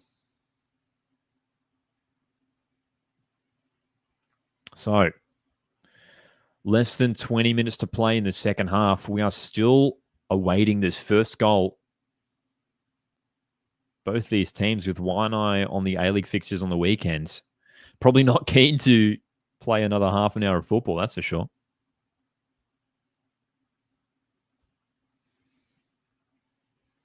Newcastle Jets is the team that awaits MacArthur, so it's a couple hours up the freeway for the Bulls, whereas Central Coast Mariners have drawn the short straw once again. They've got the short turnaround with the travel. They have to fly down to Victoria to face Melbourne Victory, which will be a tough game for the coast. Another substitution being made, and interesting one as well. And this is a big one here for the Mariners. Brad Tapp making his return, his first appearance for some time the young midfielder onto the pitch to replace Miguel DiPizio. DiPizio had some good moments here and there throughout the match. But that's an interesting move because that'll mean Josh Nisbet is going to shift up the field to play alongside Ryan Edmondson as one of those more attacking players. So Brad Tapp into the midfield for the Central Coast. Brad Tapp made a few appearances earlier on the season. And injury halted his progress, unfortunately. Good to see him back. He was really impressive too. Brad Tapp was really, really impressive in those few games that he did play earlier on in the season. And as we talked about pre-game as well, it allows Josh Nisbet to play high up the pitch by having, Tapp and Ballard in midfield, and Nisbet, you can see already he's getting himself involved in the attack. Torres with a wayward pass though.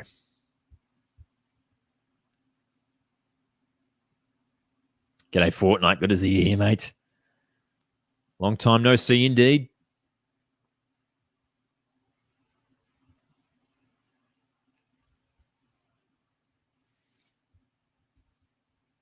Angel Torres, maybe just a little bit sloppy after missing the last match for the Mariners.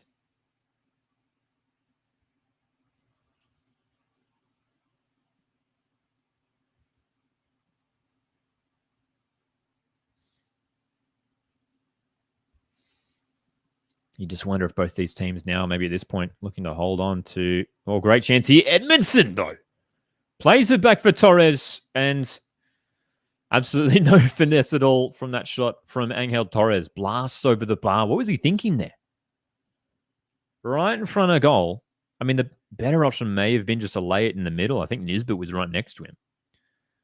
Edmondson forcing a good save from Philip Curto. And then Torres, his follow-up, sails high over the bar. Appreciate that, Gaming Bean. We've got our live graphic has been updated as well. Tapp is on into midfield for the Mariners. MacArthur recently made that double change as well. Mombwa and Piol on into midfield.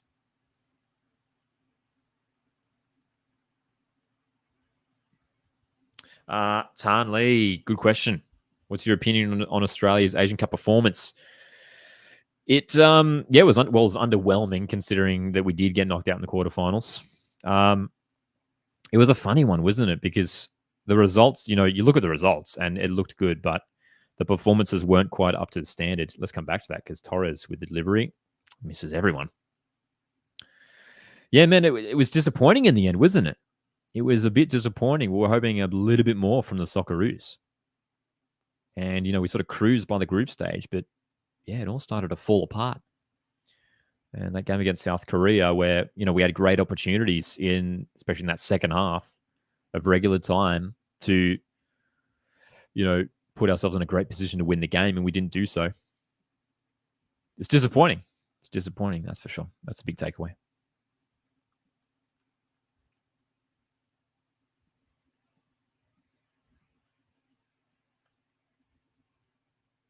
So, 76 minutes have ticked by in this one. 0-0. Both of these teams have enjoyed pretty cruisy group stages. Both teams did lose one game each. But aside from that, there were some huge scorelines. Both of these teams very prolific in front of goal in the AFC Cup group stage overall. But this match has been an absolute arm wrestle. And while the Mariners did dominate that first half, the Bulls have done really well to wrestle back control in the second period, man.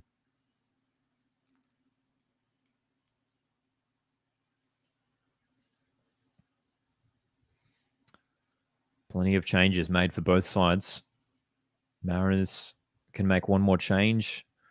The Bulls still have a couple more up their sleeve.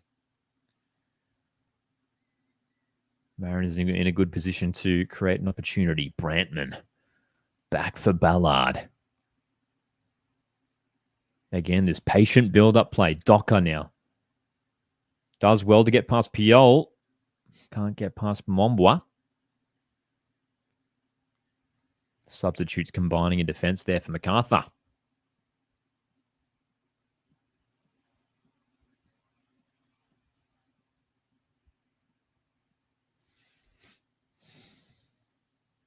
Look at this pressure from the Mariners. Can they keep it in? They do.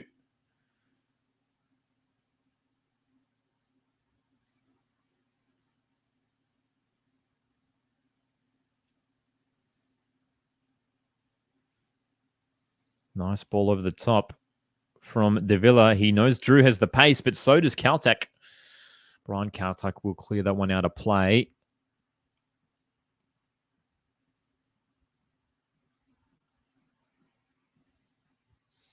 Jed Drew has looked lively since coming off the bench, hasn't he?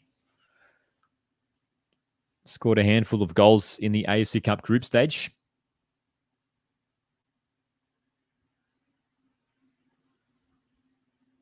Another set piece opportunity here. 8th corner of the match for MacArthur FC. Again, they've struggled to create any sort of dangerous opportunities from the corner. Cleared away by Edmondson. Mariners survive. Farrell up the line. Edmondson can take this forward. He's using his pace. We love to see it. Touch is a bit heavy. Well done, Charles Mombwa. And that will be a foul on Holman. Jake Holman was worked so hard this game. Really industrious midfield player, Jake Holman. He's had a good season in the A-League too, hasn't he?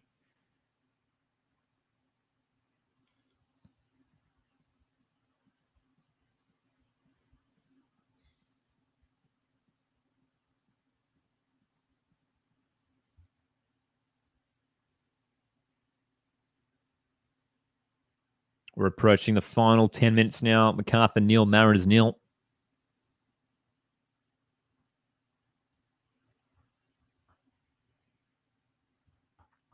The Bulls looking to create a chance here now. Mombo edge of the box.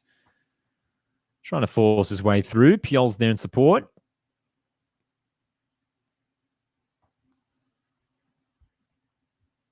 Nisbet cuts it out now. Can drive forward. Edmondson making the run. Needs some support. That's a great ball through for Torres. Curto has come out. Torres with the chip. It's in. Mariners finally break the deadlock. And it's Angel Torres off the bench onto the score sheet. Lovely finish past Curto. And finally, we've got our goal. And this time it's come on the counter-attack, not for MacArthur, but for the Mariners. What a pass from Josh Nisbet. Angel Torres timing his run to perfection. And the finish was delightful. MacArthur FC's defense just caught out there. Keely Adamson lost his man. Torres, what a finish. The little chip too. I mean, Curto was a really interesting move from goalkeeper Curto there. The way he came out early and then he sort of stopped. And you just wonder whether Philip Curto was in two minds there. And I tell you what, it looked like it was going wide. It looked like it was going wide. Then it sort of spun back inwards towards the goal. 81st minute, Mariners finally break the deadlock. Is that the goal that sends them through to face Odisha FC from India in the next phase? What a moment. What a pass and what a finish. Nisbet, Torres, two players who have combined several times throughout this season. Another long ball here. Edmondson for the Mariners. The flag is up. Bro. Just when we thought, it felt like as we ticked past the 80-minute mark that maybe this was destined for extra time, potentially penalties. Mariners. They haven't really had many chances on the counter-attack, have they? Mariners have not utilized the counter-attack today. It's been the Bulls who, or counter-attack and play is a feature of MacArthur's game. But when Mariners finally decided to attack with speed, that's when they made their breakthrough. And you got to say on the balance of play overall, Mariners probably deserve it too. Hey, Troy says Torres is class, but that pass from Nizzy says, God, he's amazing. Josh Nisbet once again with the assist, man, as he's done so many times this season for the Coast. You know, and maybe that's, you know, a result of him playing a bit further up the pitch with a bit more freedom. As we mentioned about 10 minutes or so ago, Brad Tapp came onto the field and he's playing in that midfield area, which has allowed Nisbet a bit more freedom.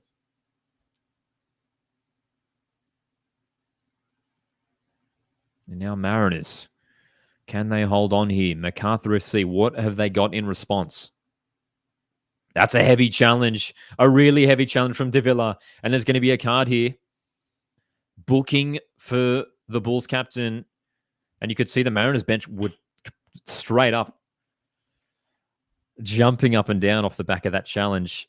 Terrible challenge from Ulysses Davila. And a player of that caliber should know better. It's an ugly challenge from the Mexican, who has gone flying in on Jacob Farrell. Anything more worse than that could have been a sending off. And here we go. The Bulls are going to chase the game now. It's a really attacking change here. Lockie Rose, striker, is on for Keely Adamson, who maybe you could say was at fault for that goal. So it'll be interesting to see what MacArthur SC do here. Might mean a back three. Potentially Piol going to right back.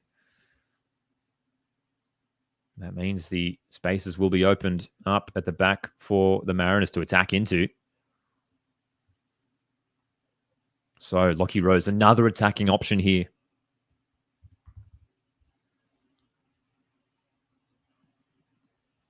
That's the final change of the match, at least in regular time, for MacArthur. So it does look like Piol will sort of play in a right wing-back role.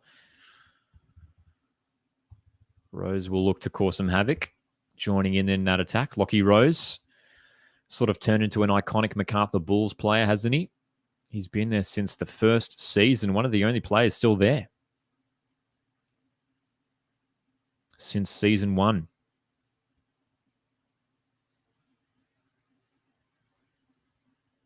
Davila trying to find the path through for substitute. Rose can't do so.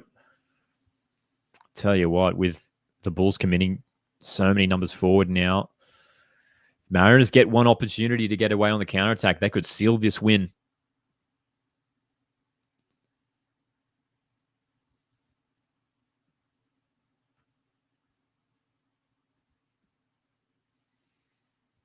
It's been a gritty performance from the Mariners. It's been tough going.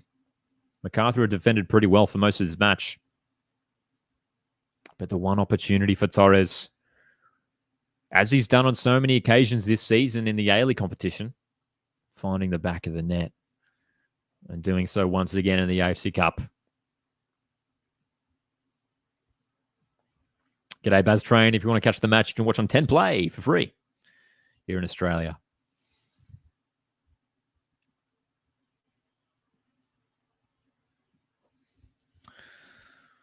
So, final look at our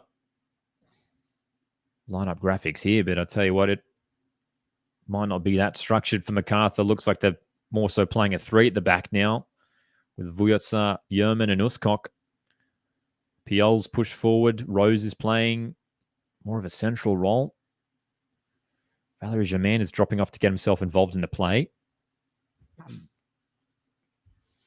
Now Central Coast Mariners just have to hold on. 87 minutes played. Yerman is pushed forward. Vujatsa.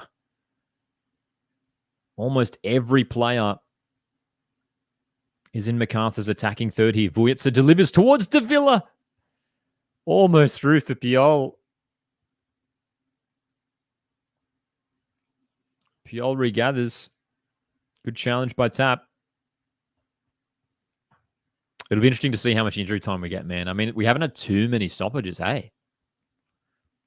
Just the one goal. A few substitutions here and there, but there hasn't really been any injuries at all for memory. So Jed Drew delivering decent delivery. Oh, it's in! MacArthur FC have the equaliser.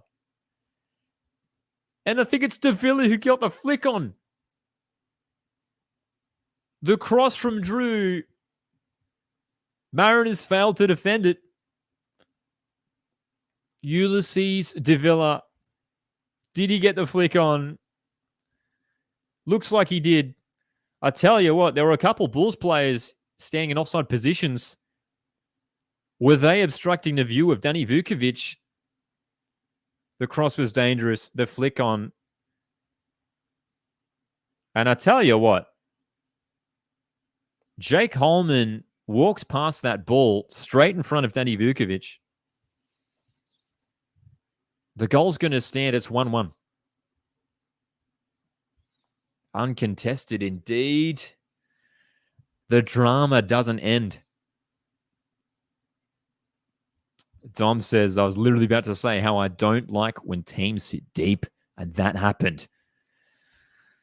Central Coast Mariners just needed to defend out, and MacArthur find that equaliser. Now, this is interesting here because Bulls have thrown everything forward. They've got so many attacking players on the pitch. It looks like Charles Momboy is slotting back it to right back. Nisbet trying to get in behind. Wow, dude. So, a dramatic final 10 minutes here in regular time. Looks like this match is not over. Both of these teams desperate to keep that AFC Cup dream alive. That's a heavy challenge on tap. Holman with the push. Nothing doing, according to the referee.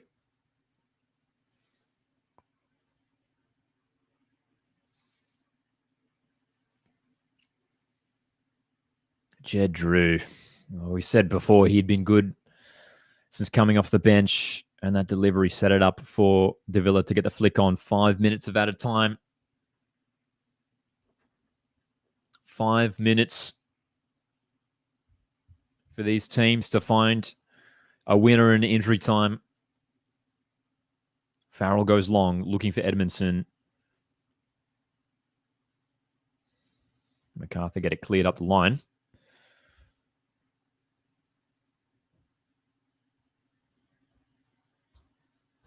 Ballard, plenty of space in the middle.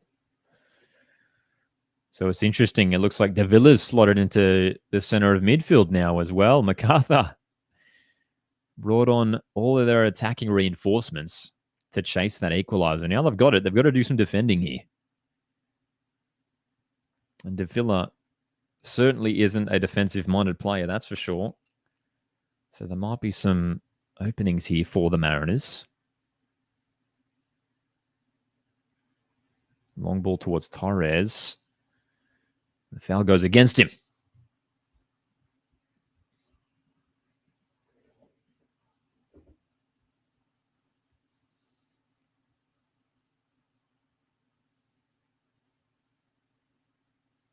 Definitely a foul there. Angel Torres getting tangled up with Momboy.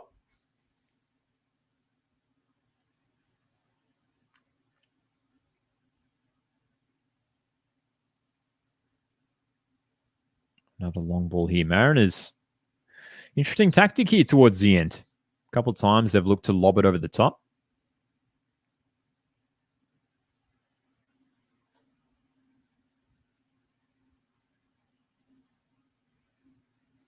So 2 minutes of injury time played. 1-1.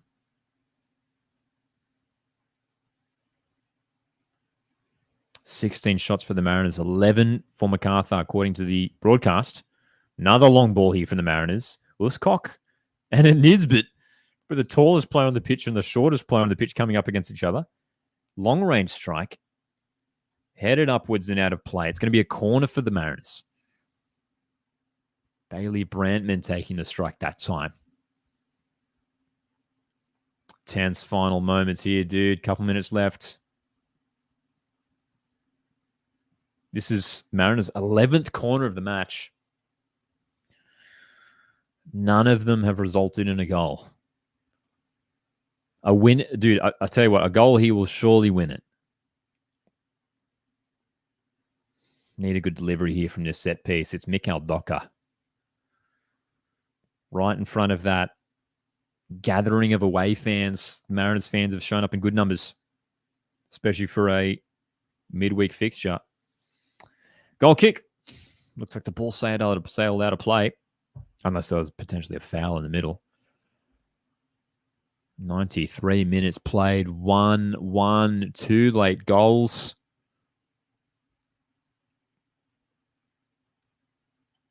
The drama is not over. Credit to that away bay of Mariners fans who've been making noise all night, man.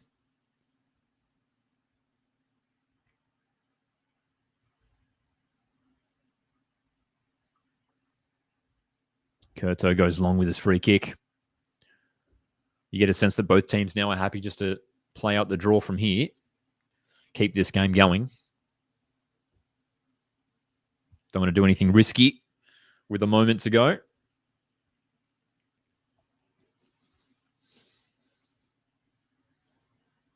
Man, you thought when Torres got that goal, man, 81st minute, that would have been the decider. Some impressive, never say die attitude from MACARTHUR.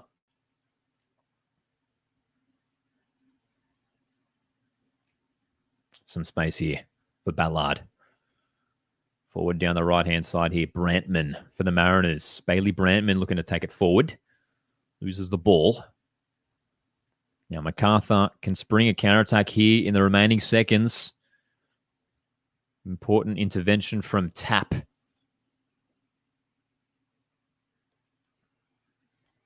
So I'm pretty sure both teams would get one extra change here in extra time. One extra substitution in extra time, I'd imagine. And with the extended benches, there's plenty of options for both coaches if they want to make a change for extra time. As we tick past the 95, and that's full time. And as Troy said earlier, we'll just have to win it in extra time. Indeed, Mariners 1, MACARTHUR 1. What do you make of it?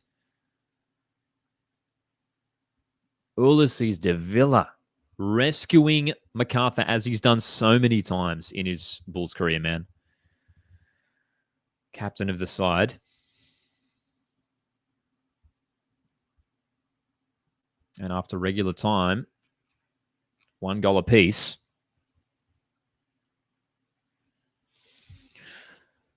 And you just wonder if both teams are maybe keeping penalties in mind, you know?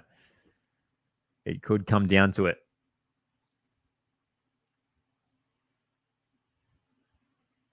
Got 2 very experienced goalkeepers. If it does come down to it, Danny Vukovic, Philip Curto.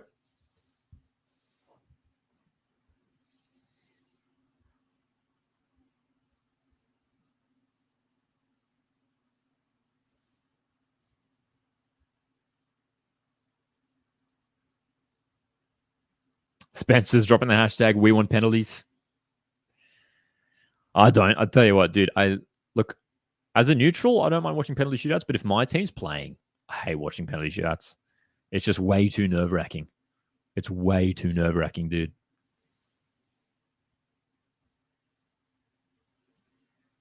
Delightful goal from the Mariners. They're showing the replay on the broadcast. Angel Torres scoring once again for the Coast. Beautiful through ball as well from Josh Nisbet to set it up. And then moments later, MACARTHUR FC, man, Jed Drew, who has been so impressive off the bench for MACARTHUR tonight with that dangerous delivery. And a really smart flick on from Ulysses de Villa.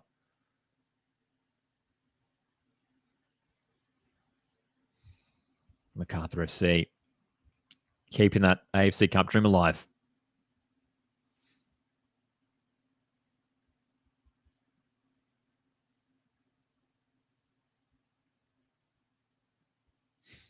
Troy's backing me up as well. Yep, no penalties, please. If we can avoid penalty shootouts, that'd be great. As I mentioned, if as a neutral, I don't mind watching them. But if it's my team, it's just way too nerve-wracking. Troy says, this is definitely giving me 2021 A-League Finals at home to MacArthur. I know what you mean, Troy. Yes. Yes, this is not the first time these two teams have played a knockout match. And on that occasion, it was MacArthur FC that did win in the end.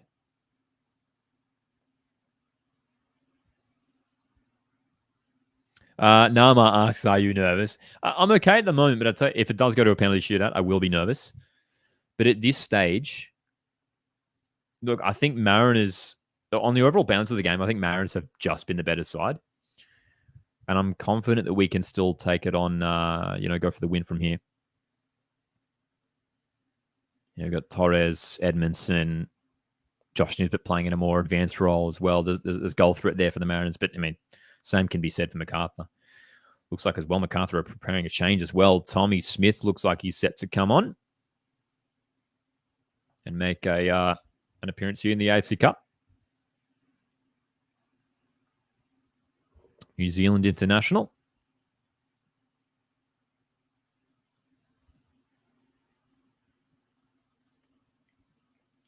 Spencer says, Lockie, what was your reaction to Dylan Wenzel-Halls in the pre-match locker room cam a few weeks ago? Spencer, I've actually have no idea what you're referring to there. Dylan Wenzel-Halls, obviously a player who hasn't played much football for the Mariners of late. Just simply, he's too far down the pecking order right now in terms of strikers, especially with Mariners bringing in Ryan Edmondson. Yeah, so not sure about that one with Dylan Wenzel-Halls. Two changes here for the Mariners by the looks of things. Christian Popovich and Tommy Smith coming on. And looks like it's a substitute that's coming off. So it's Piol who's coming off the pitch as well. So Tommy Smith bringing in his experience. Christian Popovich, son of Tony Popovich, Melbourne Victory head coach. Popovich coming on off the bench as well. So it'll be interesting to see how MacArthur set up from here. Looks like Mombois will be slotting in at right back for the Bulls.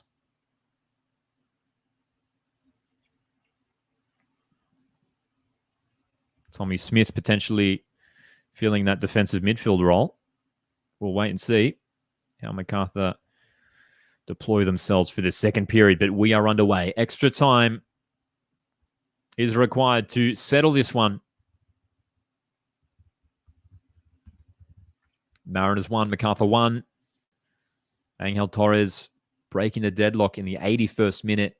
And then in the 88th minute, Ulysses de Villa rescuing the Bulls, as he's done many times previously.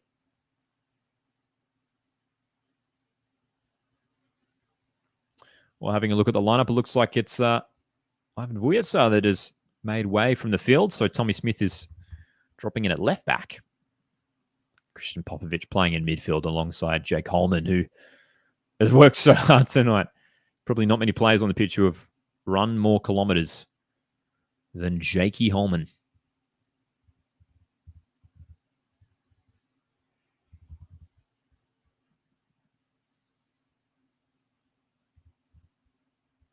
So with some more fresh legs on the pitch here for the Bulls, they've put themselves in a good opportunity here to find the winner. And here is Rose in behind. Great chance, and it's in! MacArthur find their second, and it's Rose. 2-1. The bullpen celebrate with the players. How did Mariners get caught out there? And the fence has collapsed. The fence in front of the bullpen has collapsed. A wave of supporters celebrating that one. This is potentially one of the most historic nights in MacArthur's short history. Goal indeed. Ulysses de Villa involved. Lovely touch. And Brian Kaltak, who has been incredible this season, has misjudged that ball. And Lockie Rose has poked that past Vukovic. Dude, I tell you what, that's a really clean finish from Lockie Rose.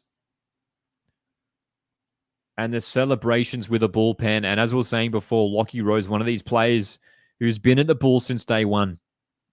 And you could see how much that meant to him and to the fans. That's a goal that potentially sends MacArthur FC into the next stage of the AFC Cup. This game has been flipped on its head. Mariners leading with minutes to go in regular time. Now it's 2-1 to the Bulls. Brian Kaltak, so good this season, so strong,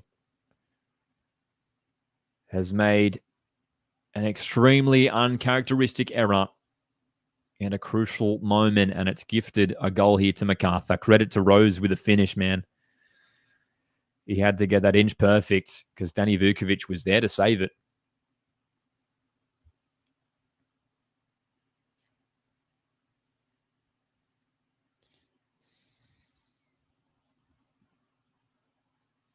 Got our updated lineup on the screens.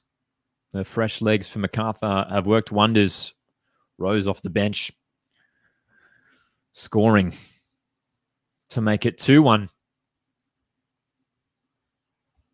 The good news for the Mariners is there's still 25 minutes plus to find the equaliser. Dom's confident. Love it, Dom. Love the confidence, man. Mariners will equalise 100%. They could do it here. Nisbet's in behind. Pulls it back. Good defending by Popovic. Mariners win the corner. G'day, Darcy, in the chat. Darcy, if you want to watch the game, and for those in Australia, you can watch on 10 Play. 10 Play. Cheers for that as well, Troy. Yes, indeed. Edmondson is on the pitch wearing number 99. Can Ryan Edmo get himself on the end of this corner? Bit of pushing and shoving going on in the penalty area. We're only a couple minutes into this extra time period. Here's the delivery. Oh, what a chance! And Brad Tapp is millimeters away from equalizing. So close to his first Mariners goal. It might not have, I tell you what, it might not have even touched him. It might have gone all the way through. The slightest of glances, perhaps, off the curls of Brad Tapp. Mariners so close there, dude. 5 minutes into extra time. Bulls find a second. Plenty of time now for the Mariners.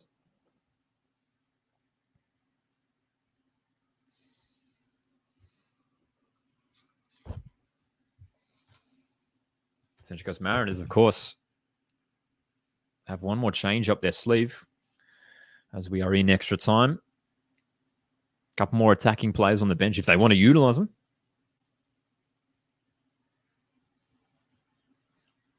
Torres wrestled down by Mombois. Surely that's a booking. Torres was breaking away there. Looks like there's no yellow. Dan says, if MacArthur win this, we should all acknowledge Milosavljevic. I mean, look, credit to him, eh? Like his first full year in charge of the Bulls. He's got them in the top 4 in the A-League with, 10 rounds to go.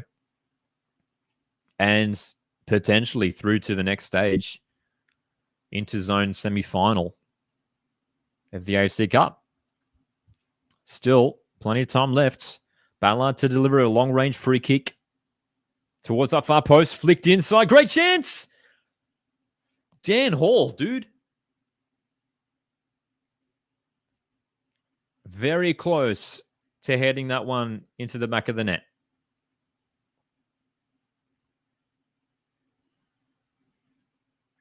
Two balls on the field of play, so this is going to be taken back. What a chance, though. Philip Curto with a punch. He's been good tonight, Philip Curto, hasn't he?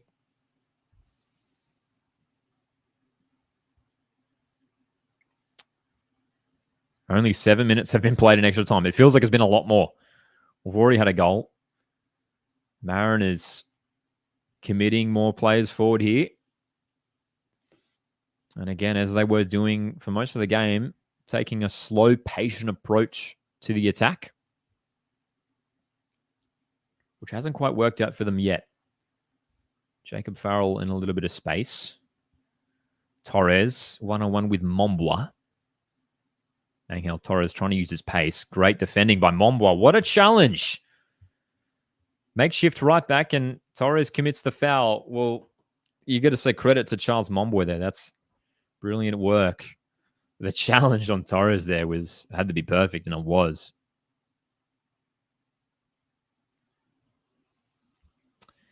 Danny says, I still think there's only one person for Coach of the Year. Yeah.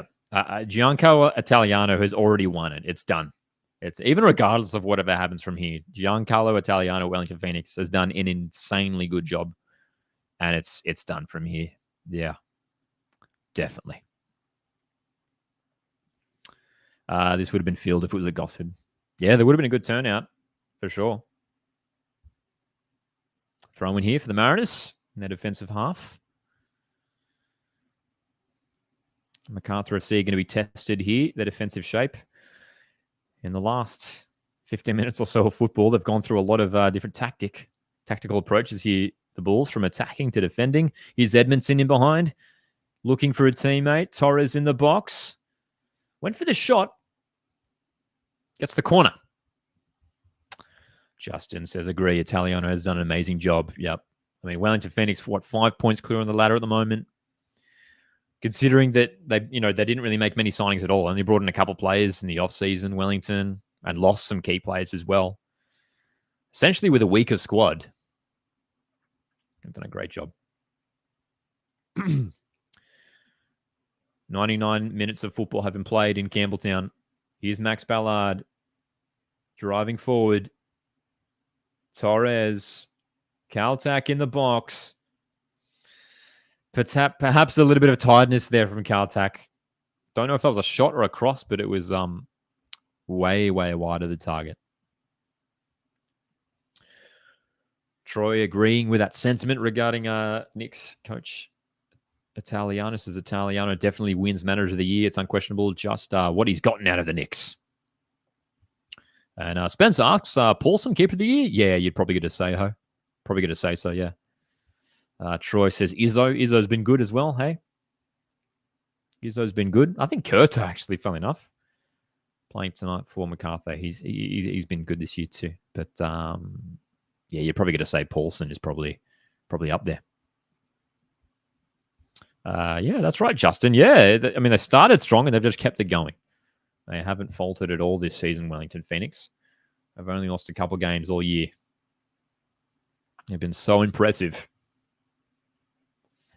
Unfortunately for them, I mean, if they finish top, they can't, unfortunately for them, can't be involved in the Asian Champions League.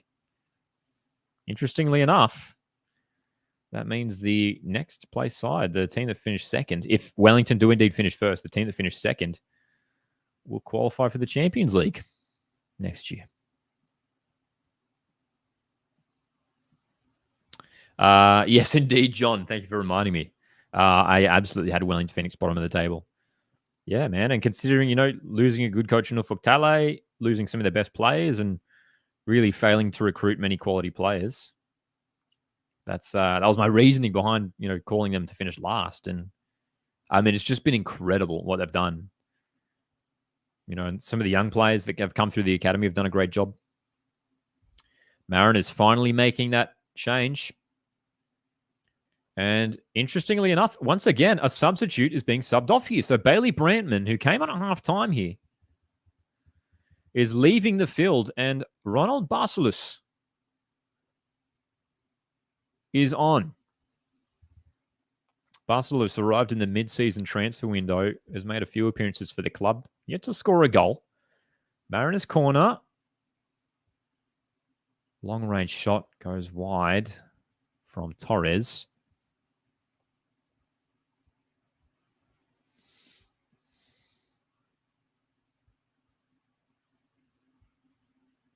So, Ronald Barcelus, I mean, what a way to score your first goal for the Mariners if you could do it here to get an equaliser to keep the Mariners in the AFC Cup competition.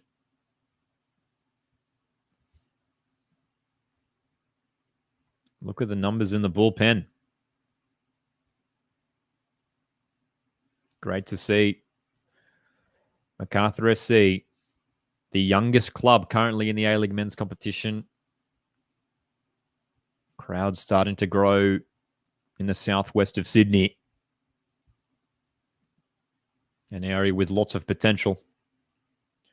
Long ball here from Hall. Looking for Torres. It's a bit too close to Curto.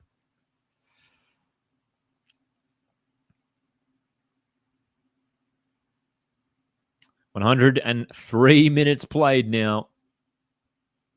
So Ronald Barcelos onto the field. He'll be playing off that right wing, you'd imagine.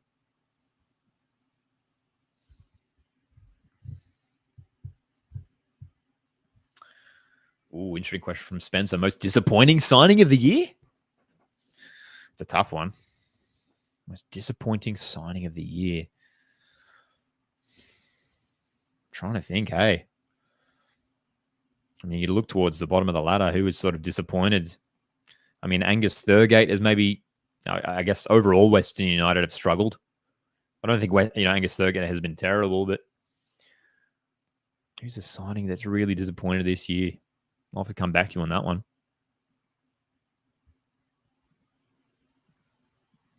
Justin says Berenguer has spent most of the season on the physio bench. Maybe he gets the disappointment signing.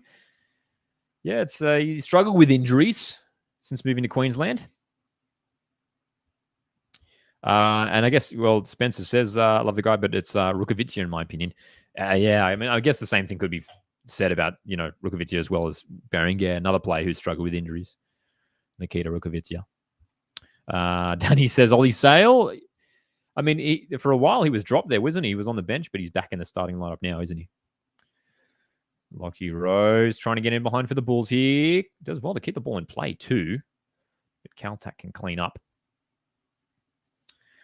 This is tough for both sides, man. They're going to be playing 2 hours of football here on a Thursday evening, on a warm evening as well in Campbelltown, before preparing for some Sunday A-League fixtures.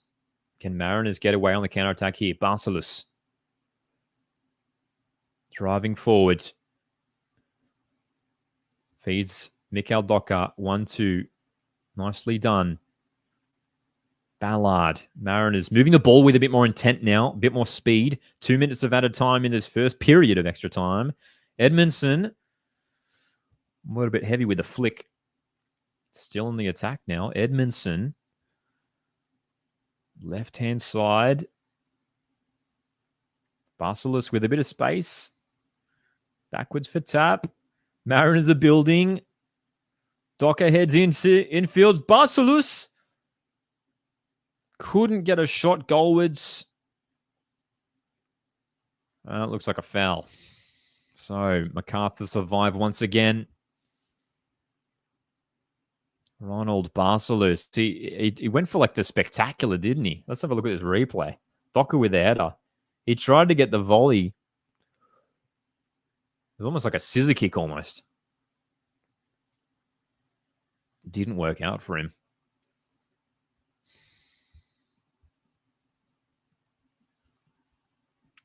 Spencer says Cam Cook deserves a Euro move. Definitely see him in a Socceroos jersey one day. Yeah, I mean, especially considering his age, man. Hey, a lot of potential. And he's a good keeper too, hey. Cameron Cook. Especially considering, I mean, he's sitting on the bench. He's a good keeper to be sitting on a bench over at Perth Glory. Dom says, I think Socceroos is a bit far, but I can see him as a decent A-League player, Spencer. Mariners, again, looking to drive forward.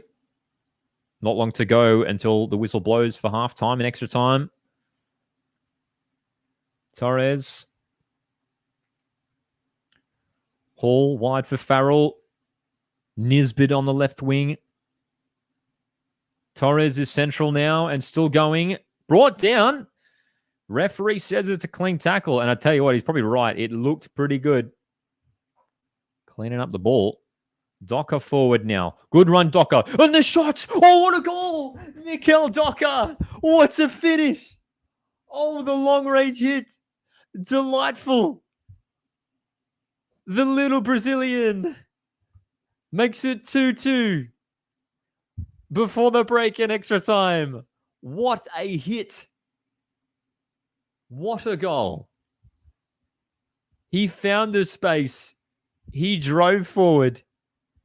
And on the weaker left foot, what a finish. Mikael Docker scored his first goal in yellow and navy just a few days ago against Western Sydney. He's got another one here. And it could be one of the most important goals in the season for the Mariners. 2-2. 2-2. Oh, Mikael Docker. What a finish. Very nice goal indeed, eh? What a strike.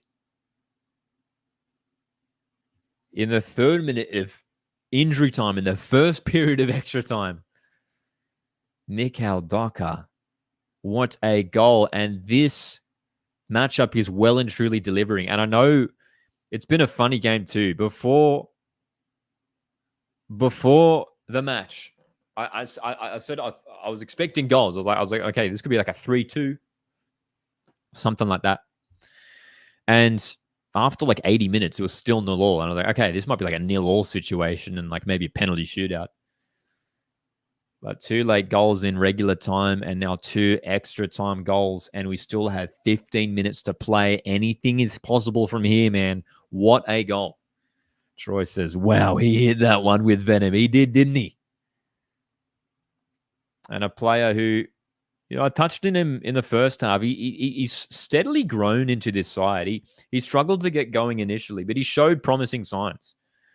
Made his debut for the Mariners many months ago, all the way back in the Australia Cup round of 32 down in Wollongong. Mariners losing to Sydney FC on a penalty shootout on that evening. It showed some good signs. Was in the starting lineup for the opening couple rounds. Dropped to the bench. Storm Rue has been the first choice right back, but Mikael Docker tonight. I mean, he started in midfield now a right back for this second half and extra time. What a goal. What a finish, man. So, I mean, the exciting thing is now is that we've got 15 minutes still to play. And I'll tell you what, at this rate, we could well see more goals. The second period of extra time is underway.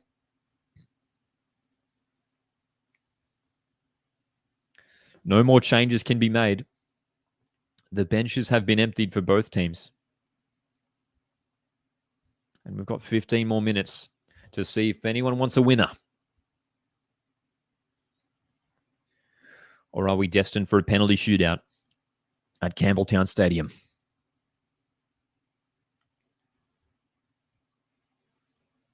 To Torres and Docker with the goals for the Mariners. Davila and Rose scoring for MACARTHUR FC. And the Bulls, who were pretty much doing all the defending in that first period of extra time, well, it'll be interesting to see what both teams do here, whether they sit back and play a bit more safely. Mariners looking to keep going. They've got the momentum now, don't they, after that goal?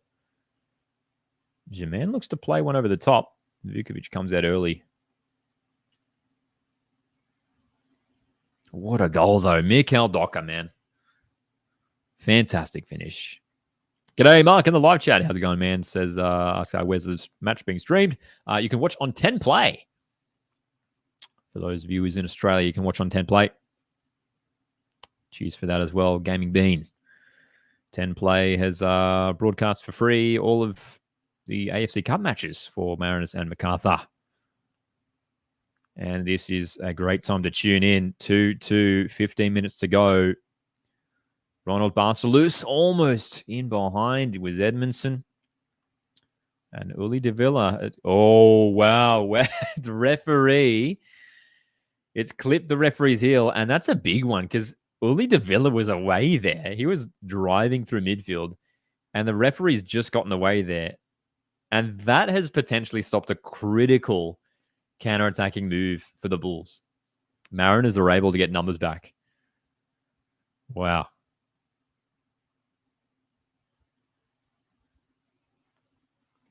John says MacArthur have never been involved in a penalty shootout to my knowledge.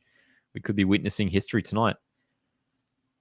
I think you might be right there, John. I'm trying to rack my brain. MacArthur FC have been involved in plenty of knockout fixtures. They've been involved in the finals in their inaugural season. Of course, the AFC Cup, Australia Cup fixtures, but I can't recall any penalty shootouts for the Bulls.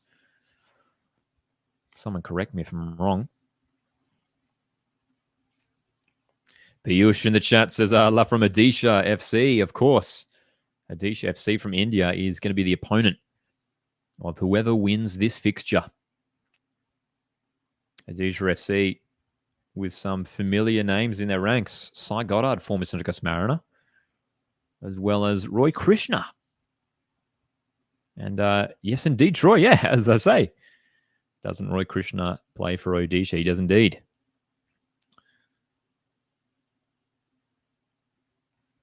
Stanley tuning in from Vanuatu. Hope all is well over there in Vanuatu. Stanley, of course. One of Vanuatu's top footballers, and Brian Kaltak still on the field tonight for Mariners.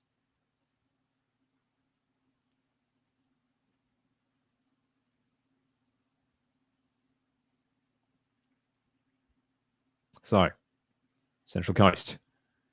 Win a foul here. Out wide, but in a promising position, Josh Nisbet, who has worked so hard.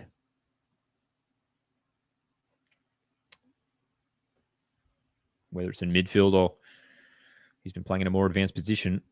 Well, there we go. Looks like Mariners do indeed have one more change, and it's going to be Alu Kowal to come on. And here we go. Yet another substitution coming off. And this is an interesting one. So Ryan Edmondson is coming off. So I wonder what the thinking is behind that one. But Ryan Edmondson, I mean, to be fair, he's almost played a full match of football, hasn't he? Came on at half time in regular time. So he's played a considerable amount of football. So Torres with a delivery here. Decent delivery too. Collision in the box. Brad Tapp trying to get himself on the end of that one. It goes wide.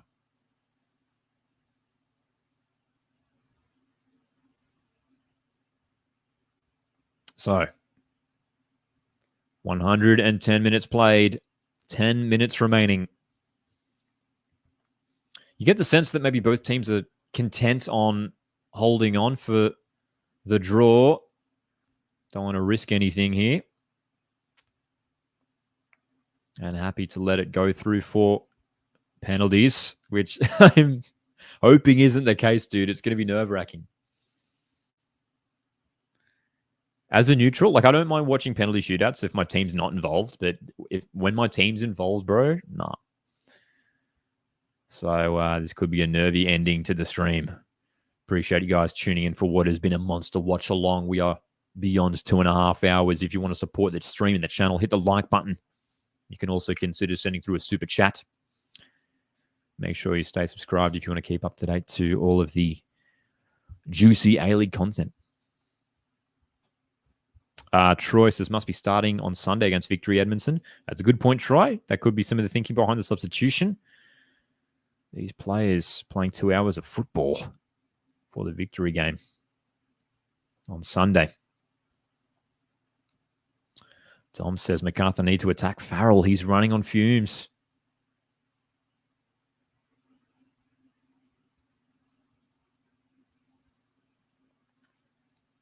Alex says, do not understand these subs. Farrell clearly exhausted. Should have been taken off.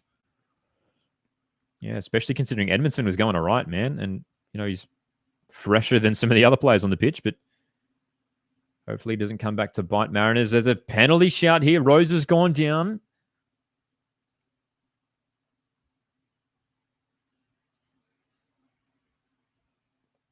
No penalty according to the referee. MacArthur FC starting to find a little bit more of the ball in dangerous areas.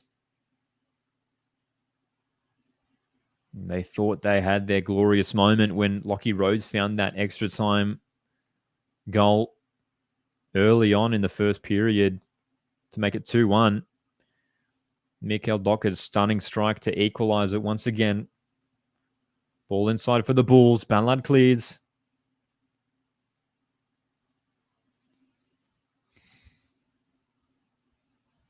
When will Nisbet get a call up? I mean, the way he's playing, you got to think it's a matter of time, eh? And this season is potentially, it's been his best season yet for the Mariners. Jed Drew, nicely done. Delivery, this time headed away by Tap. Can't let those crosses come in from Drew. He's been very impressive since coming off the bench in that second half, Jed Drew. They're just showing a replay of that penalty shout on Rose. I mean, there's potentially, there's not much contact. Potentially a collision of the feet. Don't know if there's enough there to suggest a foul on Lockie Rose.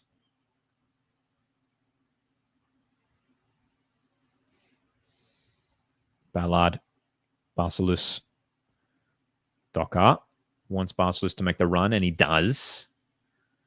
Up against Yerman. Is that a foul? In fact, it's Tommy Smith. Nope. Goal kick.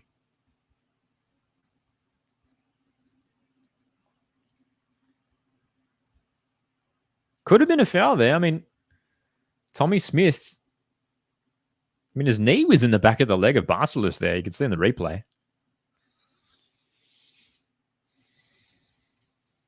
Nothing awarded.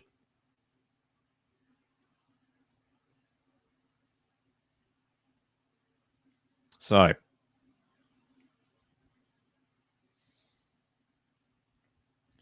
we are not far away from the penalty shootout here. MacArthur 2, Mariners 2.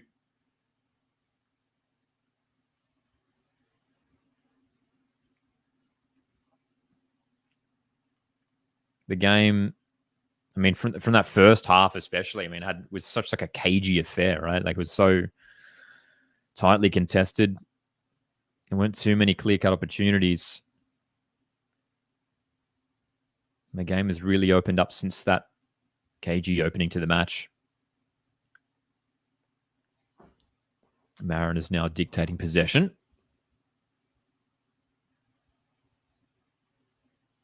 Nisbet in behind. Good run, Nisbet. One way and then the other. He's still going. What a run. And he earns the corner. 5 minutes to go. 2-2.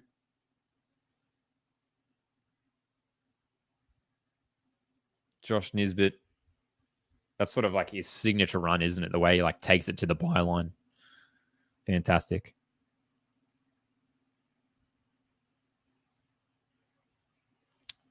Corner number 15 for the Mariners.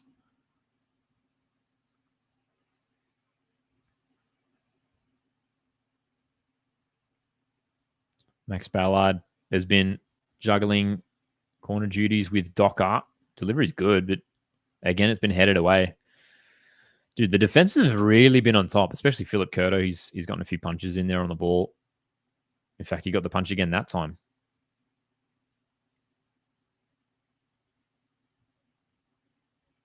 Angel Torres has gone down here. Shot stats on the broadcast. 25 for the Mariners, 12 for MacArthur. Angel Torres down with what appears to be cramp. Only a few minutes to go.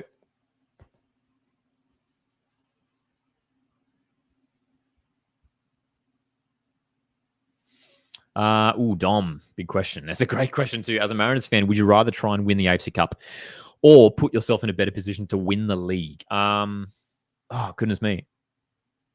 I'll tell you what. It depends what stage of the AFC Cup we're in, Like, if we're in a semi-final situation or the final itself, if we're at that sort of stage, I think we'd have to prioritize the AFC Cup, right?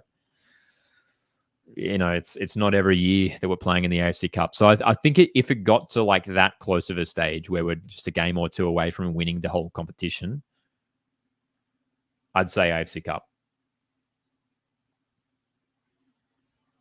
Mariners, credit to Mariners and MacArthur. Both teams have done a good job of balancing the A-League and the AFC Cup.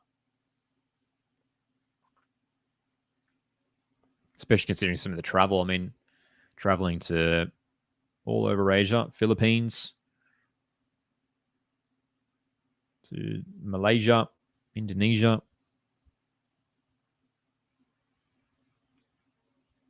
Couple minutes left here. 2-2. So Torres is playing on after being treated there briefly for that possible cramp in the hamstrings.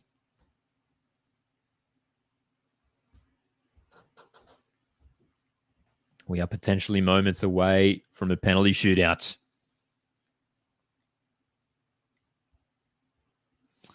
Lads will be cooked for the weekend, says Vegemite Lover. I tell you what, 2 hours of football, it can be said for both teams. Hey, the Mariners have got a tough one too. They've got to travel down to Victoria to play Melbourne Victory, another top 4 team. Long ball in towards Qual. He can't get on in the end of it. MacArthur FC this Sunday, they travel up the freeway to play Newcastle Jets. So, yeah, man, it's going to be interesting to see what both coaches do, especially considering Mariners have to fly as well. I mean, you'd imagine they'd be flying down on Saturday. So they're going to try and rest and recover tomorrow, Friday. And then, do they even get a training session? Do they try and squeeze a training session in? These players are going to be cooked indeed after this match.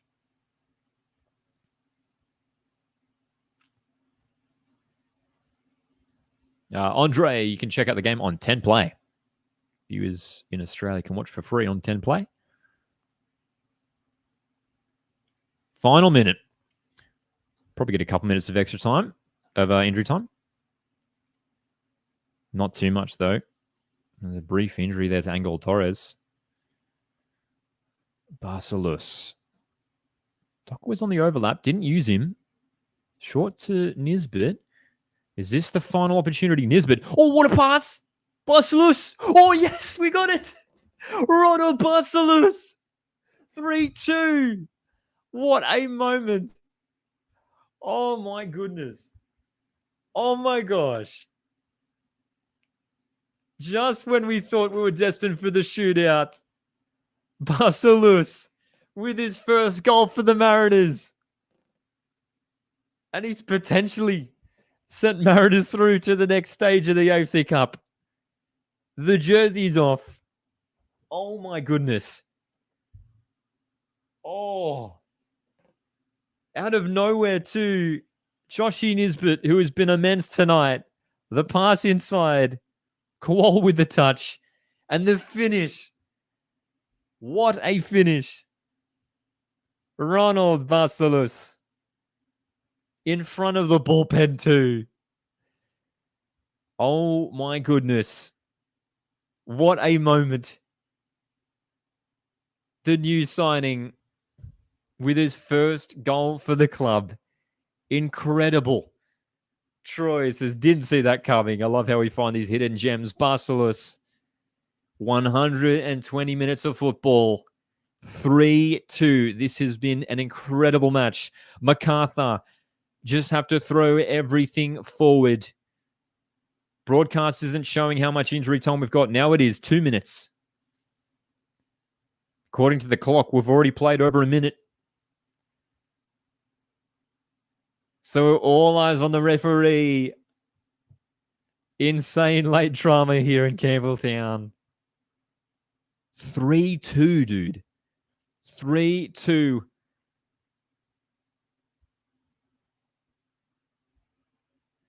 Mariners were down 2-1 not that long ago. Ball over the top. Nisbet in behind. Barcelos is in again. Barcelos. Defenders catch him out and Curto claims it.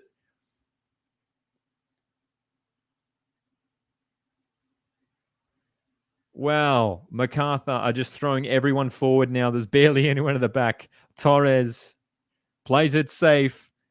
2 minutes of injury time have been played. The flick from Barcelos. He's wiped out. Holman has hacked him down. Nisbet coming infield.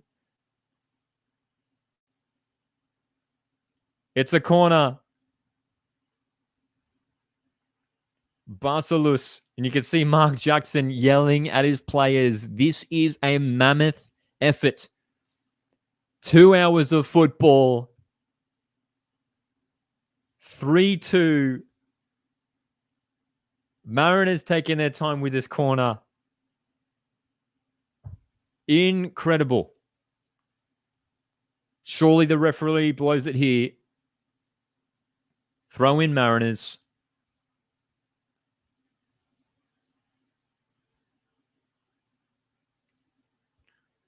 The 3 international signings getting the job done.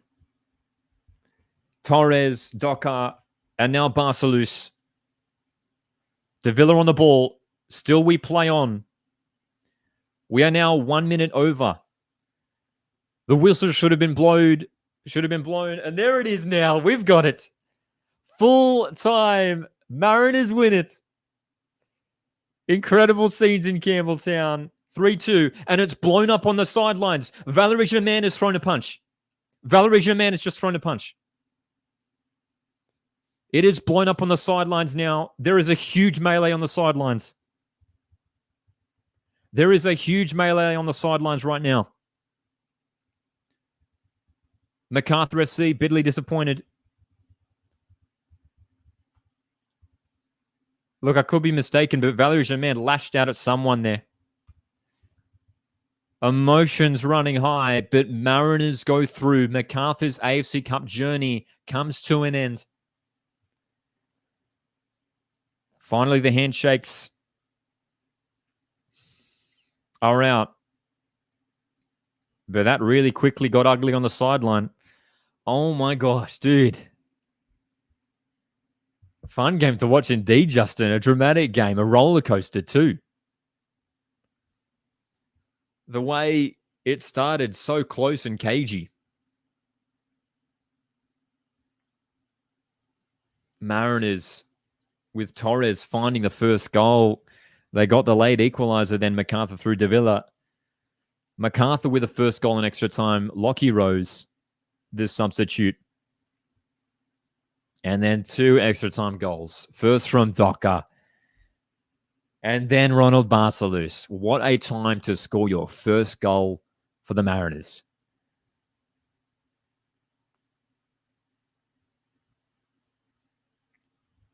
Good to see both teams shaking hands at the end. Oh, my goodness. Gregory says perfect ending from a long game indeed. Wow, dude. Central Coast Mariners are going through to face Aditya FC. They're going to be facing a familiar face in Cy Goddard, who was at the club a couple of years ago, as well as former A-League star Roy Krishna in the next phase of the AFC Cup. Mariners now seriously have an opportunity to win this tournament if they can keep on going through. Dramatic finale. But Mariners hold on. 3-2 win. What a game. Guys, appreciate you tuning in, man. Oh.